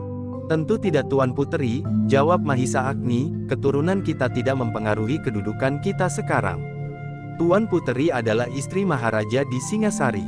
Dan kau adalah Senapati Agung dan sekaligus wakil mahkota di Kediri. Selisih kedudukanmu dengan Sri Rajasa sendiri hanya selapis. Ampun Tuan Puteri, hamba sangat berterima kasih atas kemurahan Sri Rajasa itu. Dan karena itulah lebih besar dari hamba merasa betapa kecilnya diri hamba." Ken Umang tertawa. Katanya, "Sikapmu belum berubah Kakang. Kau masih saja takut kepadaku. Bukan karena kedudukanku. Aku tahu, bahwa kau menganggapi aku seorang wanita yang sangat rendah. Meskipun aku berkedudukan tinggi, yang kini menjadi perempuan kedua sesudah permaisuri, tetapi sikapmu dan tatapan matamu tetap tidak ingkar, bahwa setelah aku tinggal di istana ini, aku masih juga mencoba menyeretmu ke dalam perbuatan yang tercela itu. Tetapi itu dahulu Kakang. Ampun Tuan Puteri, hamba sekali-kali tidak pernah menganggap tuanku sebagai seorang perempuan yang rendah. Sama sekali tidak. Ken Umang tertawa. Sekali ia berpaling memandang beberapa orang emban yang duduk agak jauh daripadanya. Mahisa Agni yang masih berdiri di seberang regol menjadi semakin berdebar-debar. Meskipun umur mereka sudah menjadi semakin tua, tetapi kesan yang ada di dalam hatinya tentang Ken Umang pun masih belum dapat dilupakannya. Agaknya Ken Umang menyadarinya sehingga seakan-akan ia dapat membaca isi hati Mahisa Agni. "Kakang," berkata Ken Umang, "sekarang kita sudah merayapi tahun demi tahun. Meskipun tampaknya kau masih lebih muda dari umurmu yang sebenarnya, dan barangkali aku masih juga pantas untuk mengganggumu, tetapi aku kira sekarang aku mempunyai kepentingan yang lain." Mahisa Agni menundukkan kepalanya. Katanya, "Sebenarnya lah," kata Tuan Puteri, "hamba memang sudah tua." "Itu tidak penting," sahut Ken Umang. "Lalu, Kakang Mahisa Agni, Kakang tentu sudah melihat perkembangan Istana Singasari sekarang ini." "Ya Tuan Puteri, perkembangan Singasari benar-benar menggembirakan. Bukan itu yang aku maksud. Tetapi penghuni-penghuni istana ini," tegasnya, "keluarga kita, keluarga Sri Rajasa." "Oh," Mahisa Agni memandang wajah Ken Umang sejenak. Tetapi kepalanya pun segera tertunduk kembali. "Kakang Mahisa Agni," berkata Ken Umang, "bukankah kau adalah paman dari Anusapati?" "Hamba Tuan Puteri," jawab Mahisa Agni dengan jantung yang berdebaran. "Sebagai seorang ibu aku senang melihat anak-anak hidup dalam kegembiraan. Apalagi Anusapati sudah mempunyai seorang anak laki-laki yang menjadi semakin besar." Ken Umang berhenti sejenak. Lalu, "Tetapi alangkah sedih hati seorang ibu bila melihat anak-anaknya bertengkar. Bagiku, Tohjaya dan Anusapati adalah anak-anakku. Aku tidak membeda-bedakannya. Tetapi Anusapati bersikap aneh terhadapku dan terhadap adiknya Tohjaya. Seakan-akan kami berdua adalah musuhnya. Nah, tolong, sampaikan kepada Anusapati bahwa kami menganggapnya sebagai keluarga yang tidak terpisah. Anusapati adalah anakku dan Tohjaya pun putera Kakanda Permaisuri, dan sebaliknya. Apakah kau mengerti maksudku? Hamba Tuan Puteri." "Nah, jika demikian, nasihatkan kepada Anusapati, agar ia dapat bersikap lebih baik. Agar ia dapat sedikit mendekatkan diri kepada adiknya." Mahisa Agni menarik nafas, tetapi ia menyahut, "Hamba Tuan Puteri. Hamba akan memperingatkannya. Anusapati memang harus bersikap baik terhadap tuanku Tohjaya." Jawaban itu sama sekali tidak diharapkan oleh Ken Umang. Ia ingin mendengar Mahisa Agni membantahnya agar timbul persoalan untuk memancing pendapat Mahisa Agni yang sebenarnya terhadap keadaan yang sedang berkembang itu. Dan justru karena itu maka untuk sesaat Ken Umang terdiam. Dipandanginya Mahisa Agni dengan sorot mata yang aneh. Sebenarnya lah Ken Umang menjadi heran, kenapa Mahisa Agni begitu saja mengiyakan kata-katanya tentang Anusapati. Karena Ken Umang tidak segera menyahut, maka Mahisa Agni melanjutkannya, "Tuan Puteri, perkenankanlah hamba mohon maaf atas segala kelakuan dan tingkah laku Anusapati sampai saat ini apabila tidak berkenan di hati Tuan Puteri Ken Umang." Ken Umang masih tetap berdiam diri. Sekali-sekali wajahnya menjadi tegang, namun sejenak kemudian tampaklah ia menjadi kebingungan. Baru sejenak kemudian Ken Umang berkata patah-patah, Jadi kau membenarkan kata-kataku bahwa Anusapati memang anak muda yang tidak tahu diri. Karena hamba tidak berada di Singasari tuanku, maka hamba tidak dapat menyebutkannya.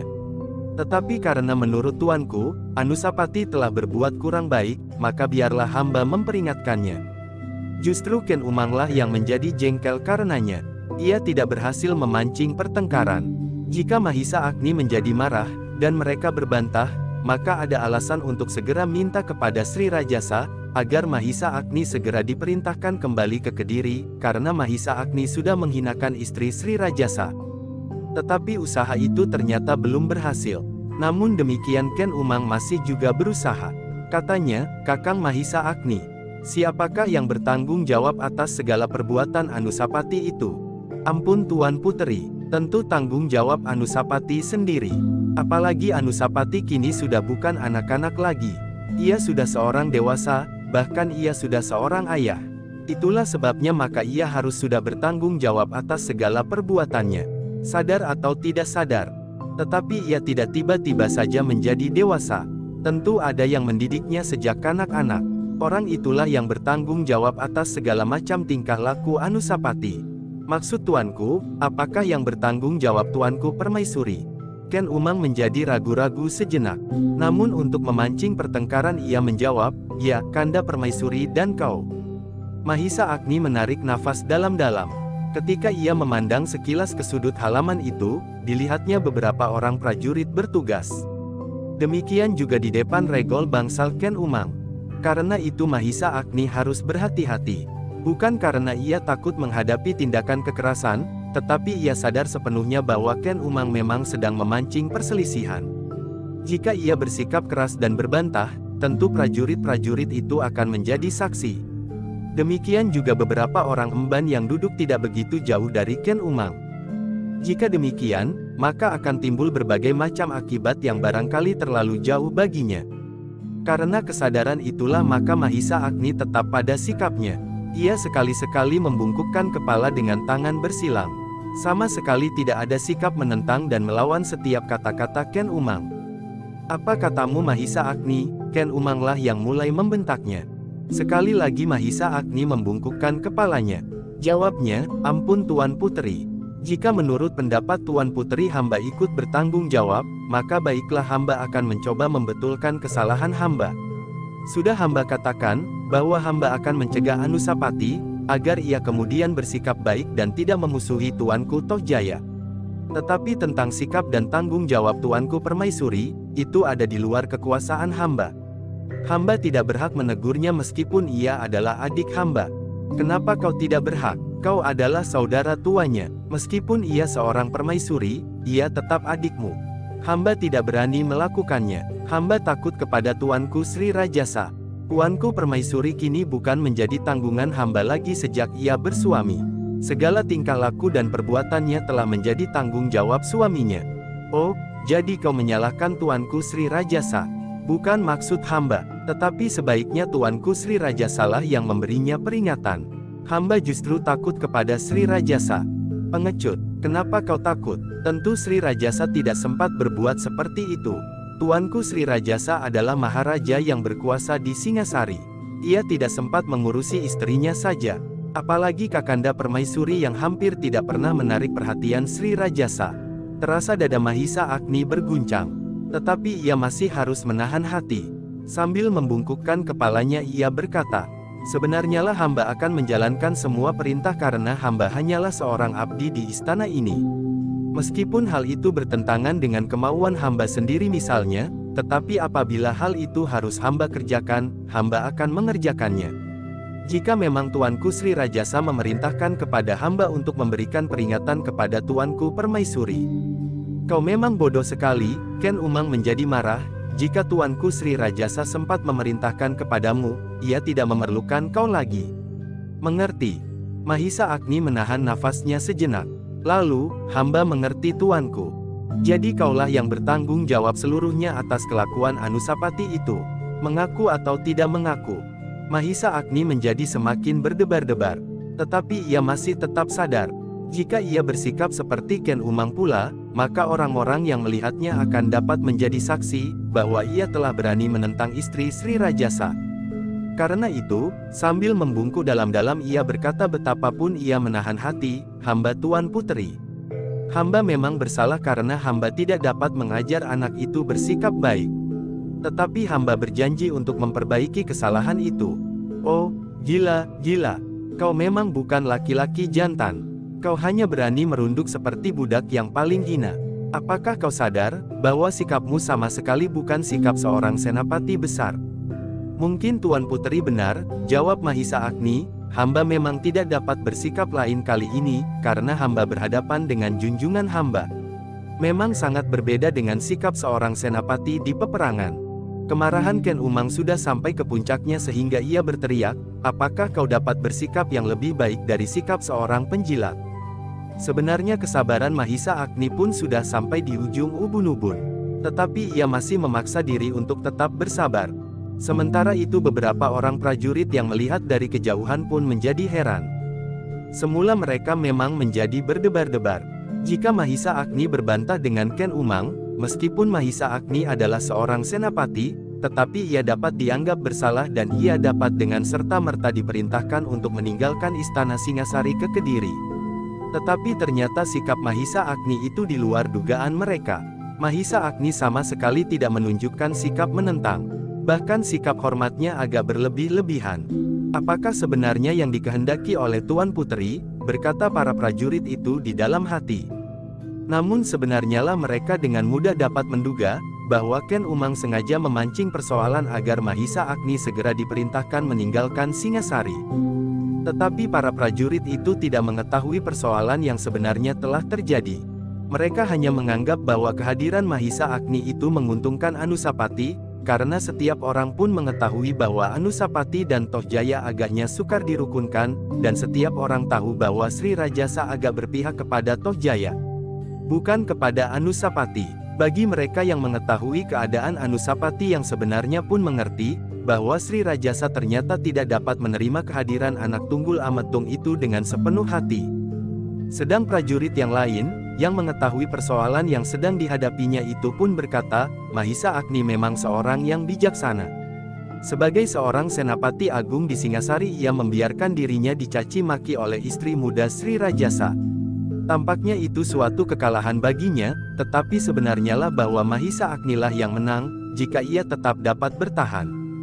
Prajurit itu terkejut ketika ia melihat tiba-tiba saja Ken Umang menghentak-hentakkan tangannya sambil berteriak, pengecut yang paling buruk di seluruh Singasari.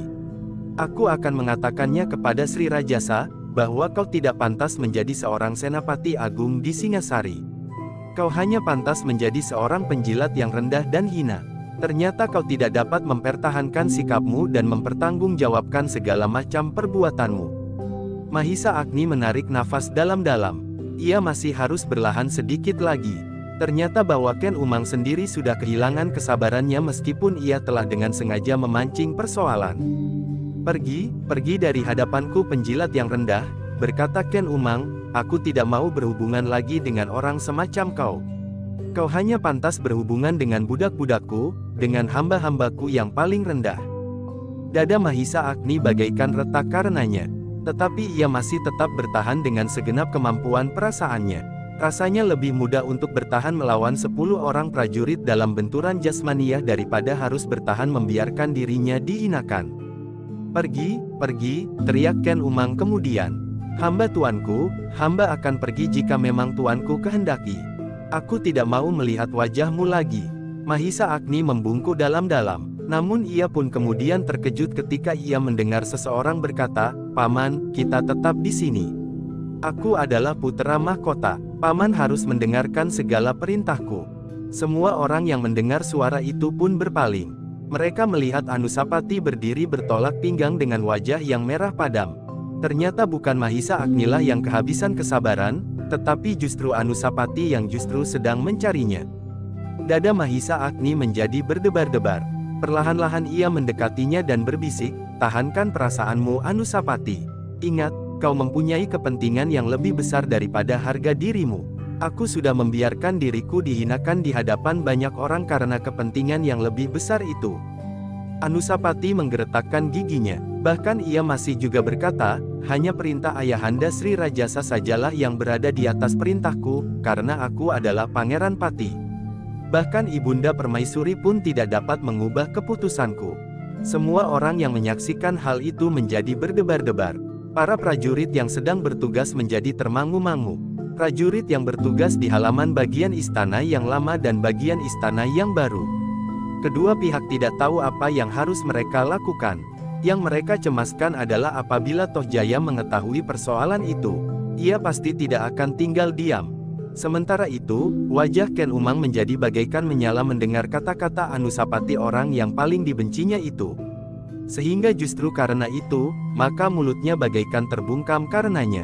Anusapati yang sudah sampai pada batas kesabarannya itu masih juga berkata, Paman Mahisa Agni. Aku perintahkan Paman tetap tinggal di sini. Paman harus mengawasi setiap orang yang ada di halaman ini. Seluruh halaman istana Singasari, yang lama maupun yang baru adalah wewenang Ayahanda Sri Rajasa. Dan limpahan kekuasaan putra mahkota adalah sama dengan kekuasaan Maharaja. Omong kosong, teriak Ken Umang, kau sudah gila. Kau sangka Sri Rajasa senang melihat tampangmu?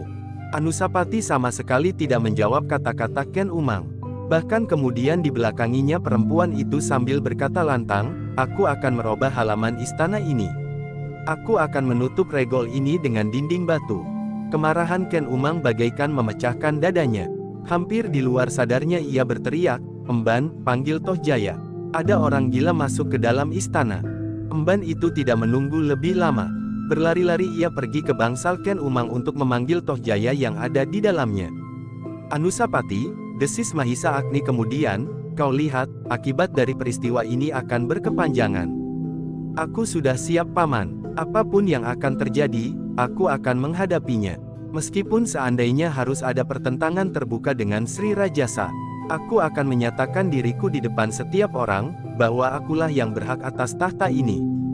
Anusapati, potong Mahisa Agni, kendalikan perasaanmu. Maaf paman, aku akan mengendalikan perasaanku, tetapi tidak sekarang. Mahisa Agni masih akan menjawab. Tetapi ia terkejut ketika ia mendengar suara Ken Umang, nah, itulah orang gila itu Toh Jaya. Kau harus mengusirnya, bukan saja mengusir dari regol itu, tetapi kau harus mengusirnya dari istana dan bahkan dari Singasari. Toh Jaya tidak menghiraukan apapun lagi. Ia tidak rela menyaksikan ibunya yang dihinakan oleh siapapun juga, meskipun ia seorang pangeran pati. Apalagi ia sadar, bahwa pangeran pati ini memang harus disingkirkan. Karena itu maka ia pun segera mendekati Anusapati sambil berkata lantang, apakah kau memang sudah mulai gila Kakanda Anusapati? Anusapati memandang Toh Jaya sejenak, namun kemudian terdengar ia tertawa, aku memang menunggu kau Adinda. Aku ingin memberitahukan kepadamu, bahwa aku punya hak untuk berbuat apa saja di istana ini, karena aku adalah Pangeran Pati. Jika sampai saat Ayahanda Sri Rajasa tidak lagi memegang pemerintahan, entah karena atas kehendak sendiri, atau karena umurnya yang pendek. Tutup mulutmu, teriak Toh Jaya. Anusapati, Mahisa Agni masih ingin mencegah, kenapa kau kehilangan akal he? Apakah kau memang benar-benar gila? Tetapi Anusapati benar-benar tidak menghiraukannya lagi. Bahkan katanya, kau mau apa Toh Jaya? Coba berbuatlah sesuatu kalau kau berani. Toh Jaya benar-benar terbakar mendengar tantangan itu. Karena itu, maka tiba-tiba saja ia meloncat menyerang dengan garangnya. Tetapi Anusapati sudah memperhitungkannya. Karena itu, ia sama sekali tidak terkejut. Bahkan serangan membabi buta itulah yang ditunggu-tunggunya. Dengan gerak yang lebih cepat dari gerak Toh Jaya, maka Anusapati pun menghindar. Tetapi ia tidak sekedar menghindari serangan Toh Jaya. Bahkan sekaligus ia menyerangnya pula. Serangan itu benar-benar tidak diduga oleh Toh Jaya. Apalagi kecepatan bergerak Anusapati jauh melampaui kemampuannya, sehingga karena itu, maka Toh Jaya pun kemudian terlempar dan jatuh terguling di tanah.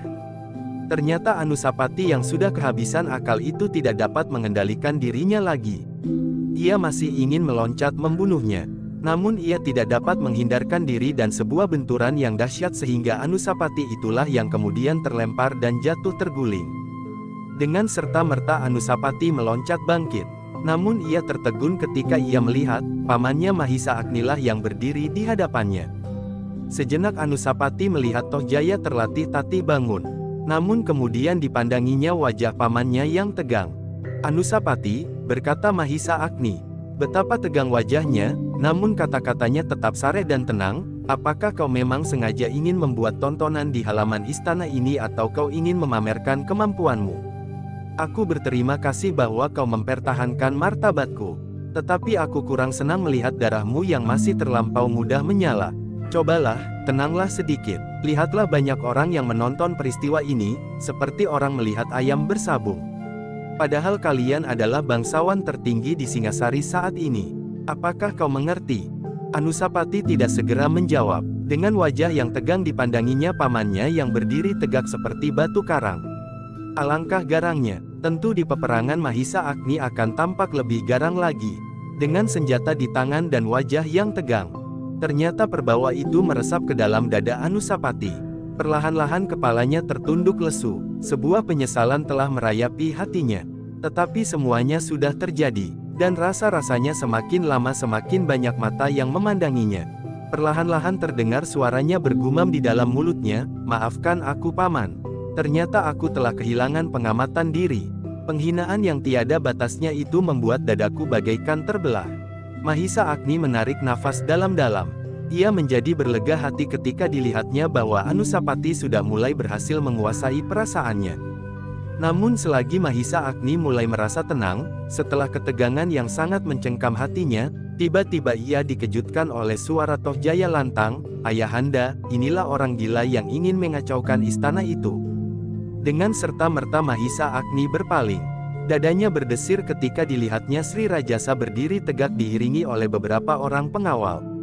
Dengan sorot mata yang menyala dipandangnya Mahisa Agni dan Anusapati berganti-ganti. Sudah tiba saatnya bagi ayahanda untuk bertindak. Tetapi Sri Rajasa masih tetap berdiri diam seperti patung. Tohjaya menjadi heran sejenak. Demikian ibunya Ken Umang. Perlahan-lahan istri muda Sri Rajasa itu melangkah maju sambil berkata, "Kakanda Sri Rajasa." Alangkah cemasnya hati hamba melihat Ananda Anusapati berbuat di luar sadarnya. Hamba tidak tahu apa yang seharusnya hamba lakukan. Sedangkan Kakang Mahisa Agni sama sekali tidak berbuat apapun juga untuk menenangkan keadaan. Bahkan ia sama sekali tidak bersikap seperti orang tua. Sri Rajasa mengerutkan keningnya. Perlahan-lahan ia melangkah maju mendekati Anusapati yang berdiri termangu-mangu di sebelah Mahisa Agni. Beberapa langkah daripadanya berdiri Tohjaya dengan wajah yang tengadah. "Kakanda," berkata Ken Umang, "sebaiknya Kakanda menimbang dengan adil. Hamba lihat pakaian Tohjaya yang kotor dan kusut itu. Ananda Anusapati lah yang telah melakukannya tanpa disangka-sangka." Sri Rajasa menjadi semakin dekat, sehingga dada Mahisa Agni pun menjadi semakin berdebar-debar. "Jika semuanya harus terjadi saat ini, apa boleh buat?" berkata Mahisa Agni di dalam hatinya, "meskipun aku tidak dapat memperhitungkan bagaimana akhir dari setiap persoalan yang dapat timbul karenanya." Agaknya Anusapati pun mencemaskannya pula.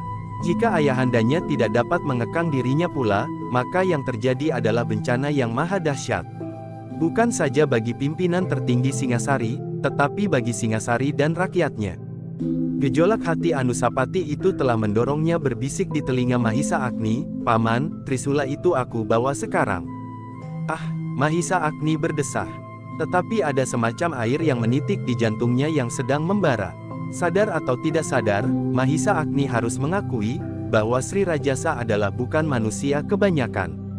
Ia memiliki kelebihannya. Ia memiliki kelebihan yang tidak dapat dimengerti oleh sesamanya. Sejenak Sri Rajasa berdiri dengan tegang.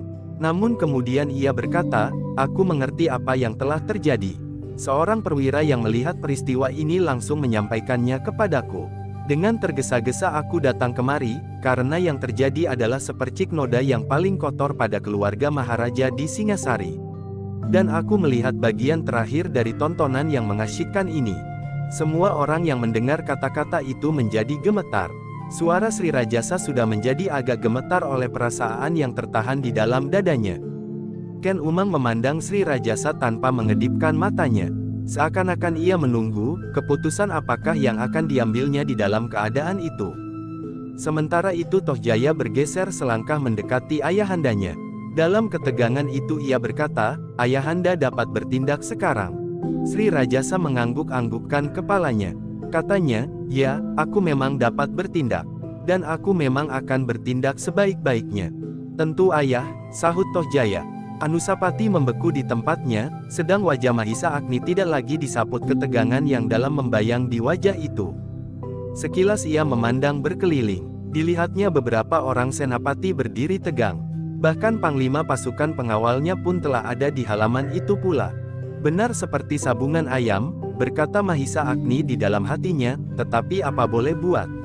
Aku tidak dapat menduga apa saja yang akan dilakukan oleh para prajurit ini." Sejenak Mahisa Agni memandang ke kejauhan menembus kesuraman senja yang mulai turun. Seorang juru taman berdiri di sebelah gerumbul yang lebat. Sekali-sekali ia berlindung di balik gerumbul itu, dan sekali ia menampakkan dirinya jika kebetulan Mahisa Agni memandangnya. Juru taman itu adalah Sumekar. Mahisa Agni menarik nafas dalam-dalam. Juru taman itu akan dapat ikut menentukan akhir dari peristiwa yang tidak diinginkannya apabila hal itu terpaksa terjadi di halaman ini, di batas antara istana yang lama dan yang baru. Sejenak orang-orang yang berdiri berpencaran itu termangu-mangu. Mereka memandang Sri Rajasa dan Mahisa Agni berganti-ganti. Tanpa mereka sadari, nafas mereka pun seakan-akan berkejaran. Yang berdiri dengan tegang itu adalah dua orang raksasa yang tidak ada bandingnya di Singasari. Sri Rajasa adalah seorang yang bagi Mahisa Agni adalah orang yang aneh. Orang yang memiliki kelebihan tanpa dicarinya. Karena itulah maka orang mengatakan bahwa Ken Arok yang bergelar Sri Rajasa itu adalah kekasih dewa-dewa. Tetapi bagi Sri Rajasa, Mahisa Agni adalah orang yang aneh. Satu-satunya anak muda yang mampu mengimbanginya selagi ia masih berkeliaran di padang karautan. Dan Ken Arok Fang bergelar Sri Rajasa itu mengetahui bahwa Mahisa Agni pada waktu itu memiliki sebuah pusaka yang baginya sangat mengerikan. Jauh lebih mengerikan dari pusaka yang selama ini dianggapnya pusaka yang paling keramat, keris Empu Gandring. Dan pusaka itu hanyalah sebuah trisula yang tidak seberapa besarnya, tetapi dapat bercahaya seperti matahari yang menyilaukan.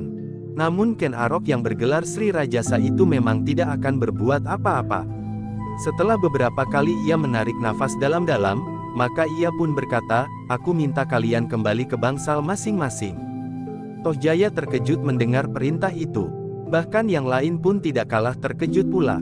Mahisa Agni yang tegang dan Anusapati yang berdebar-debar saling berpandangan sejenak. "Aku tidak senang melihat pertengkaran itu," berkata Sri Rajasa lebih lanjut, "sejak lama aku selalu memperingatkan, sikap bermusuhan itu sangat memalukan. Apalagi kalian adalah putra seorang maharaja yang sangat dihormati. Tindakan kalian itu tentu merendahkan martabatku sebagai seorang raja yang memerintah seluruh Singasari sekarang ini." Ken Umang memandang Ken Arok dengan sorot mata yang aneh. Memang ia tidak mengerti akan perintah itu. Ia berharap agar Sri Rajasa mengambil tindakan yang paling keras terhadap Anusapati. Hukuman yang dapat merendahkan nilainya sebagai seorang putra mahkota, menghinakannya, dan akan lebih baik lagi jika kemudian mengusirnya dari istana. Ken Umang menjadi lebih heran lagi ketika ia mendengar Sri Rajasa itu berkata, "Aku mengucapkan terima kasih kepadamu Mahisa Agni." Tohjaya menjadi tegang sejenak. Dan ia mendengar Sri Rajasa melanjutkan, "Aku melihat dari kejauhan apa yang kau lakukan. Ternyata bahwa kau berdiri di atas ikatan keluarga yang ada pada dirimu. Meskipun kau paman Anusapati dari saluran darah ibunya, tetapi kau sudah berusaha sebaik-baiknya mencegah pertengkaran ini. Jika kau tidak menghalangi Anusapati, maka aku kira Tohjaya akan mengalami cedera yang dapat membahayakan jiwanya. Jika demikian maka tidak akan ada gunanya lagi aku membina daerah ini dengan mempertaruhkan semua yang ada padaku." Tidak seorang pun yang menyahut. Bahkan tidak seorang pun yang bergerak meskipun hanya sekedar ujung jari kakinya. Jika Tohjaya mengalami cedera, apalagi sampai membahayakan jiwanya, maka Anusapati harus dihukum. Dengan demikian aku akan kehilangan kedua-duanya sekaligus. Kehilangan Pangeran Pati yang akan menggantikan kedudukanku, dan kehilangan Tohjaya satu-satunya orang akan dapat menggantikan kedudukan Anusapati apabila terjadi sesuatu dengannya. Memang aku masih mempunyai beberapa orang anak laki-laki, tetapi aku harus membinanya dari permulaan sekali. Sri Rajasa berhenti sejenak. Lalu, karena itu tindakan Mahisa Agni memang pantas dipuji. Betapa mereka yang mendengar kata-kata Sri Rajasa itu tidak dapat mengartikannya dengan segera. Ada yang heran, ada yang tidak percaya kepada pendengarannya, tetapi ada yang menganggap bahwa itu adalah sikap yang bijaksana. Nah, sekali lagi Sri Rajasa berkata, "Sekarang kembalilah ke bangsal masing-masing. Jangan menjadi tontonan di sini. Semakin cepat semakin baik." "Kakanda, Ken Umanglah yang akan memotong kata-kata Sri Rajasa. Tetapi Sri Rajasa mendahuluinya, kau pun sebaiknya meninggalkan tempat ini. Adalah kurang baik jika kau berada di antara wajah-wajah yang tegang dan sikap bermusuhan." Ken Umang menahan gejolak di dalam dadanya. Tetapi ia tidak berani membantahnya. Digamitnya Tohjaya dan dengan isyarat diajaknya Tohjaya meninggalkan tempat itu. Dalam pada itu Mahisa Agni pun kemudian menggandeng Anusapati meninggalkan tempat itu sambil berkata kepada Sri Rajasa, "Sikap tuanku sangat bijaksana. Hamba mengucapkan terima kasih. Apakah mungkin aku berbuat lain?" bertanya Sri Rajasa. Mahisa Agni terkejut mendengar pertanyaan itu. Tetapi ia pun menjawab, "Memang tidak ada sikap lain bagi seorang yang bijaksana. Bagi yang tidak bijaksana, tuanku, hamba tidak dapat mengatakannya, karena ternyata yang ada adalah seorang yang sangat bijaksana." Sri Rajasa menarik nafas dalam-dalam. Tetapi ia tidak berkata apapun lagi. Dipandanginya langkah Anusapati di samping Mahisa Agni, dan di arah yang lain Tohjaya berjalan di belakang ibunya, Ken Umang. Sri Rajasa menggelengkan kepalanya ketika perasaannya mulai menilai kedua anak muda itu. Ia tidak mau melihat kenyataan bahwa ternyata anak tunggul Ametung itu mempunyai banyak kelebihan dari anaknya. Ibunyalah yang memiliki kelebihan. Adalah bodoh sekali bahwa aku tidak pernah memikirkan dengan sungguh-sungguh kemungkinan yang ada pada Mahisa Wongateleng. Ken Arok yang bergelar Sri Rajasa itu merenung sejenak. Ia mulai membayangkan kemungkinan yang ada pada Mahisa Wongateleng. Ia adalah anaknya dan anak Ken Dedes. Jika benar Ken Dedes memiliki kemungkinan yang besar pada keturunannya, maka Mahisa Wongateleng pun pasti memiliki kelebihan dari orang kebanyakan. Tetapi sudah terlambat, ia berkata di dalam hatinya, Anusapati sudah mulai meloncati pagar yang selama ini berhasil aku lingkarkan mengelilingi. Tetapi ternyata pada suatu saat anak itu telah melepaskan dirinya dari semua kungkungan. Sebelumnya ia tidak pernah berani berbuat apa-apa pun, jangankan seperti yang dilakukannya saat ini. Tiba-tiba terlintas di dalam angan-angannya, Ken Dedes yang sedang terbaring di pembaringannya. Tentu Ken Dedes sudah mengatakan semuanya tentang Anusapati. Tentu Ken Dedes juga mengatakan saat-saat kematian Tunggul Ametung, dan tentu sekarang Anusapati sedang di dalam gejolak yang paling dahsyat yang pernah dialaminya. Ken Arok menarik nafas dalam-dalam.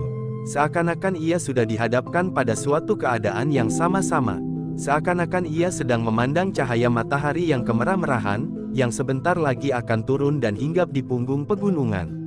Kesempatan itu adalah kesempatan terakhir untuk memandang wajah bumi karena sebentar lagi matahari itu akan tenggelam.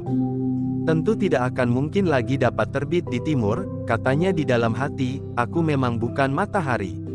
Jika saat tenggelam itu datang, maka biarlah namaku tenggelam pula bersamanya. Tetapi jangan Singasari. Ken Arok itu pun kemudian perlahan-lahan melangkahkan kakinya kembali ke bangsalnya. Pengawal-pengawalnya pun mengikutinya dari kejauhan. Ketika Ken Arok kemudian masuk ke dalam bangsalnya, maka para prajurit itu pun tinggal di gardu penjagaan mereka. Dalam pada itu, Mahisa Agni membawa Anusapati ke bangsalnya. Ketika mereka berjalan lewat di depan seorang juru taman yang sedang berjongkok, maka Mahisa Agni pun memberikan isyarat kepadanya sambil berbisik, nanti malam aku datang ke gubukmu. Sumekar sama sekali tidak menyahut. Justru ia menundukkan kepalanya dalam-dalam. Baru ketika keduanya sudah menjadi semakin jauh, Sumekar itu baru berdiri dan berjalan tergesa-gesa meninggalkan tempat itu. Dalam pada itu, cahaya matahari memang sudah mulai pudar. Semakin lama semakin suram, dan sebentar lagi, maka seluruh Singasari itu pun ditelan oleh kegelapan malam.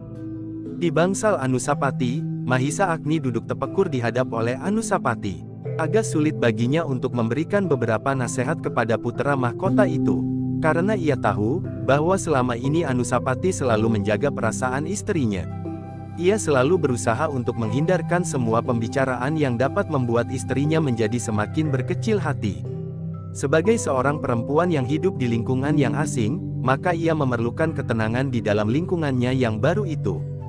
Karena itu, maka Mahisa Agni pun menunggu hingga pada suatu kesempatan ia dapat mengatakannya. Ketika Mahisa Agni yakin bahwa istri Anusapati itu tidak berada di dalam bilik sebelah yang mungkin dapat mendengar suaranya, barulah ia berkata, Anusapati. Ternyata keadaan sudah menjadi semakin panas dan gawat. Tetapi aku melihat perkembangan lain pada Sri Rajasa itu. Anusapati menarik nafas dalam-dalam. Katanya hampir berbisik, aku masih belum yakin paman. Tetapi mudah-mudahan Ayahanda Sri Rajasa dapat melihat kebenaran tentang hubunganku dengan Adinda Tohjaya. Tetapi seandainya demikian, hal itu tentu sudah terjadi beberapa saat lamanya. Pikiran dan perasaan seseorang dapat berkembang Anusapati, berkata Mahisa Agni kemudian, dan aku berharap, bahwa Sri Rajasa akan mengalaminya. Mungkin pada suatu saat paman. Tetapi jika Ibunda Ken Umang mendapat kesempatan berbicara maka Ayahanda tentu akan bersikap lain pula. Mahisa Agni menarik nafas dalam-dalam. Memang sulit bagi Ken Arok untuk berjalan surut. Dan jika ia tetap maju, maka jarak perjalanan itu menjadi semakin dekat. Hati-hatilah Anusapati, berkata Mahisa Agni kemudian, aku berharap keadaan bertambah baik. Tetapi aku juga berharap agar kau tidak lengah. Sudah sepantasnya kau membawa Trisula kecil itu kemanapun kau pergi. Tetapi ingat, jangan kau pergunakan jika kau tidak dalam keadaan terpaksa. Terpaksa sekali. Anusapati mengangguk-anggukkan kepalanya. Aku berjanji akan menemui Sumekar. Malam sudah menjadi semakin gelap. Besok aku kembali melihat keris itu. Sekarang waktunya agaknya kurang baik bagiku untuk melihat keris itu. Jika ada 1-2 orang yang sempat melihatnya, maka udara yang panas ini tentu akan mendidih. Besok aku akan kembali untuk melihat keris itu. Apakah aku harus membawanya ke bangsal paman? Mahisa Agni menggeleng, aku tidak mengatakan demikian sekarang. Aku tidak tahu, jika keadaan besok akan berkembang. Anusapati menundukkan kepalanya. Sekarang, biarlah aku pergi ke gubuk Sumekar. Aku perlu berbicara sedikit dengan juru taman itu. Silahkanlah paman. Ingat, dalam keadaan serupa ini, Trisula kecil itu jangan terpisah dari dirimu. Bukanlah Trisula itu tidak mengganggumu jika kau sembunyikan di dalam lapisan ikat pinggangmu. Anusapati menganggukkan kepala. Pesan itu menyatakan bahwa Mahisa Agni pun menjadi sangat cemas terhadap perkembangan keadaan. Namun Mahisa Agni itu pun kemudian berpesan, tetapi ingat pula Anusapati, bahwa Trisula itu bukan senjata dan yang dipergunakan jika itu bukan cara terakhir satu-satunya jalan yang dapat kau tempuh. Sekali lagi Anusapati mengangguk sambil menjawab, ya paman, aku mengerti. Nah, tinggal sajalah di bangsalmu. Kau dapat sedikit memberikan pesan, meskipun tidak berterus terang terhadap para pengawal di halaman, agar mereka pun berhati-hati pula. Ya paman. Nah, biarlah aku pergi sekarang. Bukankah anakmu sudah tidur? Sudah paman, besok saja aku menemuinya. Demikianlah maka Mahisa Agni pun kemudian meninggalkan bangsal itu. Ia tidak segera pergi ke gubuk Sumekar tetapi ia berjalan ke bangsalnya sendiri. Perlahan-lahan seperti seorang jejaka berjalan di bawah cahaya bulan yang sedang purnama. Mahisa Agni harus yakin bahwa tidak ada orang yang mengetahui sedap pertemuannya dengan Sumekar, maupun Anusapati dengan Sumekar agar Sumekar tidak segera terlibat dalam keadaan yang panas itu. Dengan demikian ada seorang yang kuat, yang masih dapat diharapkan berbuat sesuatu di luar perhitungan Sri Rajasa. Tetapi jika pertentangan yang tampaknya akan menjadi terbuka itu berkembang, Mahisa Agni memerlukan kekuatan di luar istana itu. Jika kemudian terjadi bentrokan-bentrokan senjata dengan terbuka, dan Sri Rajasa mempergunakan kekuasaan dan haknya sebagai seorang maharaja, maka dengan sangat terpaksa Mahisa Agni pun harus menghadapinya dengan cara serupa. Tetapi karena ia tidak berhak memberikan perintah langsung kepada para prajurit yang ada di Singasari, maka ia harus mendapatkan kekuatan lain yang dapat melindungi Anusapati bersamanya. Bukan sekedar melindunginya karena ia takut mati, tetapi melindungi dirinya dan Anusapati bersama segala macam cita-cita dan kemungkinannya. Setelah malam menjadi semakin gelap, maka Mahisa Agni pun keluar lagi dari bangsalnya. Kepada prajurit yang mengawal bangsalnya ia berkata, udara sangat panas di dalam. Aku akan keluar sebentar. Prajurit-prajurit itu memandanginya sejenak. Seakan-akan ingin bertanya, kemanakah ia akan pergi di dalam keadaan yang bagi para prajurit, agak kalut itu. Meskipun mereka tidak melihat pertentangan sampai ke akar hati Mahisa Agni, Anusapati, Tohjaya dan orang-orang yang terlibat lainnya termasuk Sri Rajasa sendiri, namun mereka melihat pertengkaran antara Anusapati dan Tohjaya sebagai anak-anak muda yang kian tidak mau hidup dalam suasana persaingan. Sayang persaingan di antara mereka itu sama sekali tidak mendorong mereka ke arah yang lebih baik dari pertengkaran yang kasar. Seperti pertengkaran anak-anak seorang rakyat kebanyakan saja. Bahkan hampir saja mereka berkelahi dalam arti yang sebenarnya di hadapan banyak orang. Mahisa Agni dapat menangkap dari sorot mata para prajurit itu, pertanyaan-pertanyaan yang bergulat di dalam hati mereka. Karena itu ia pun tersenyum sambil berkata, jangan cemas. Anak-anak itu tidak akan berkelahi lagi, apalagi memperluas pertengkaran mereka, meskipun orang-orang tua terpaksa ikut campur. Para prajurit itu pun tersenyum pula. Bahkan tersipu-sipu karena Mahisa Agni dapat menebak pertanyaan di dalam hatinya dengan tepat. Bersambung ke jilid 77.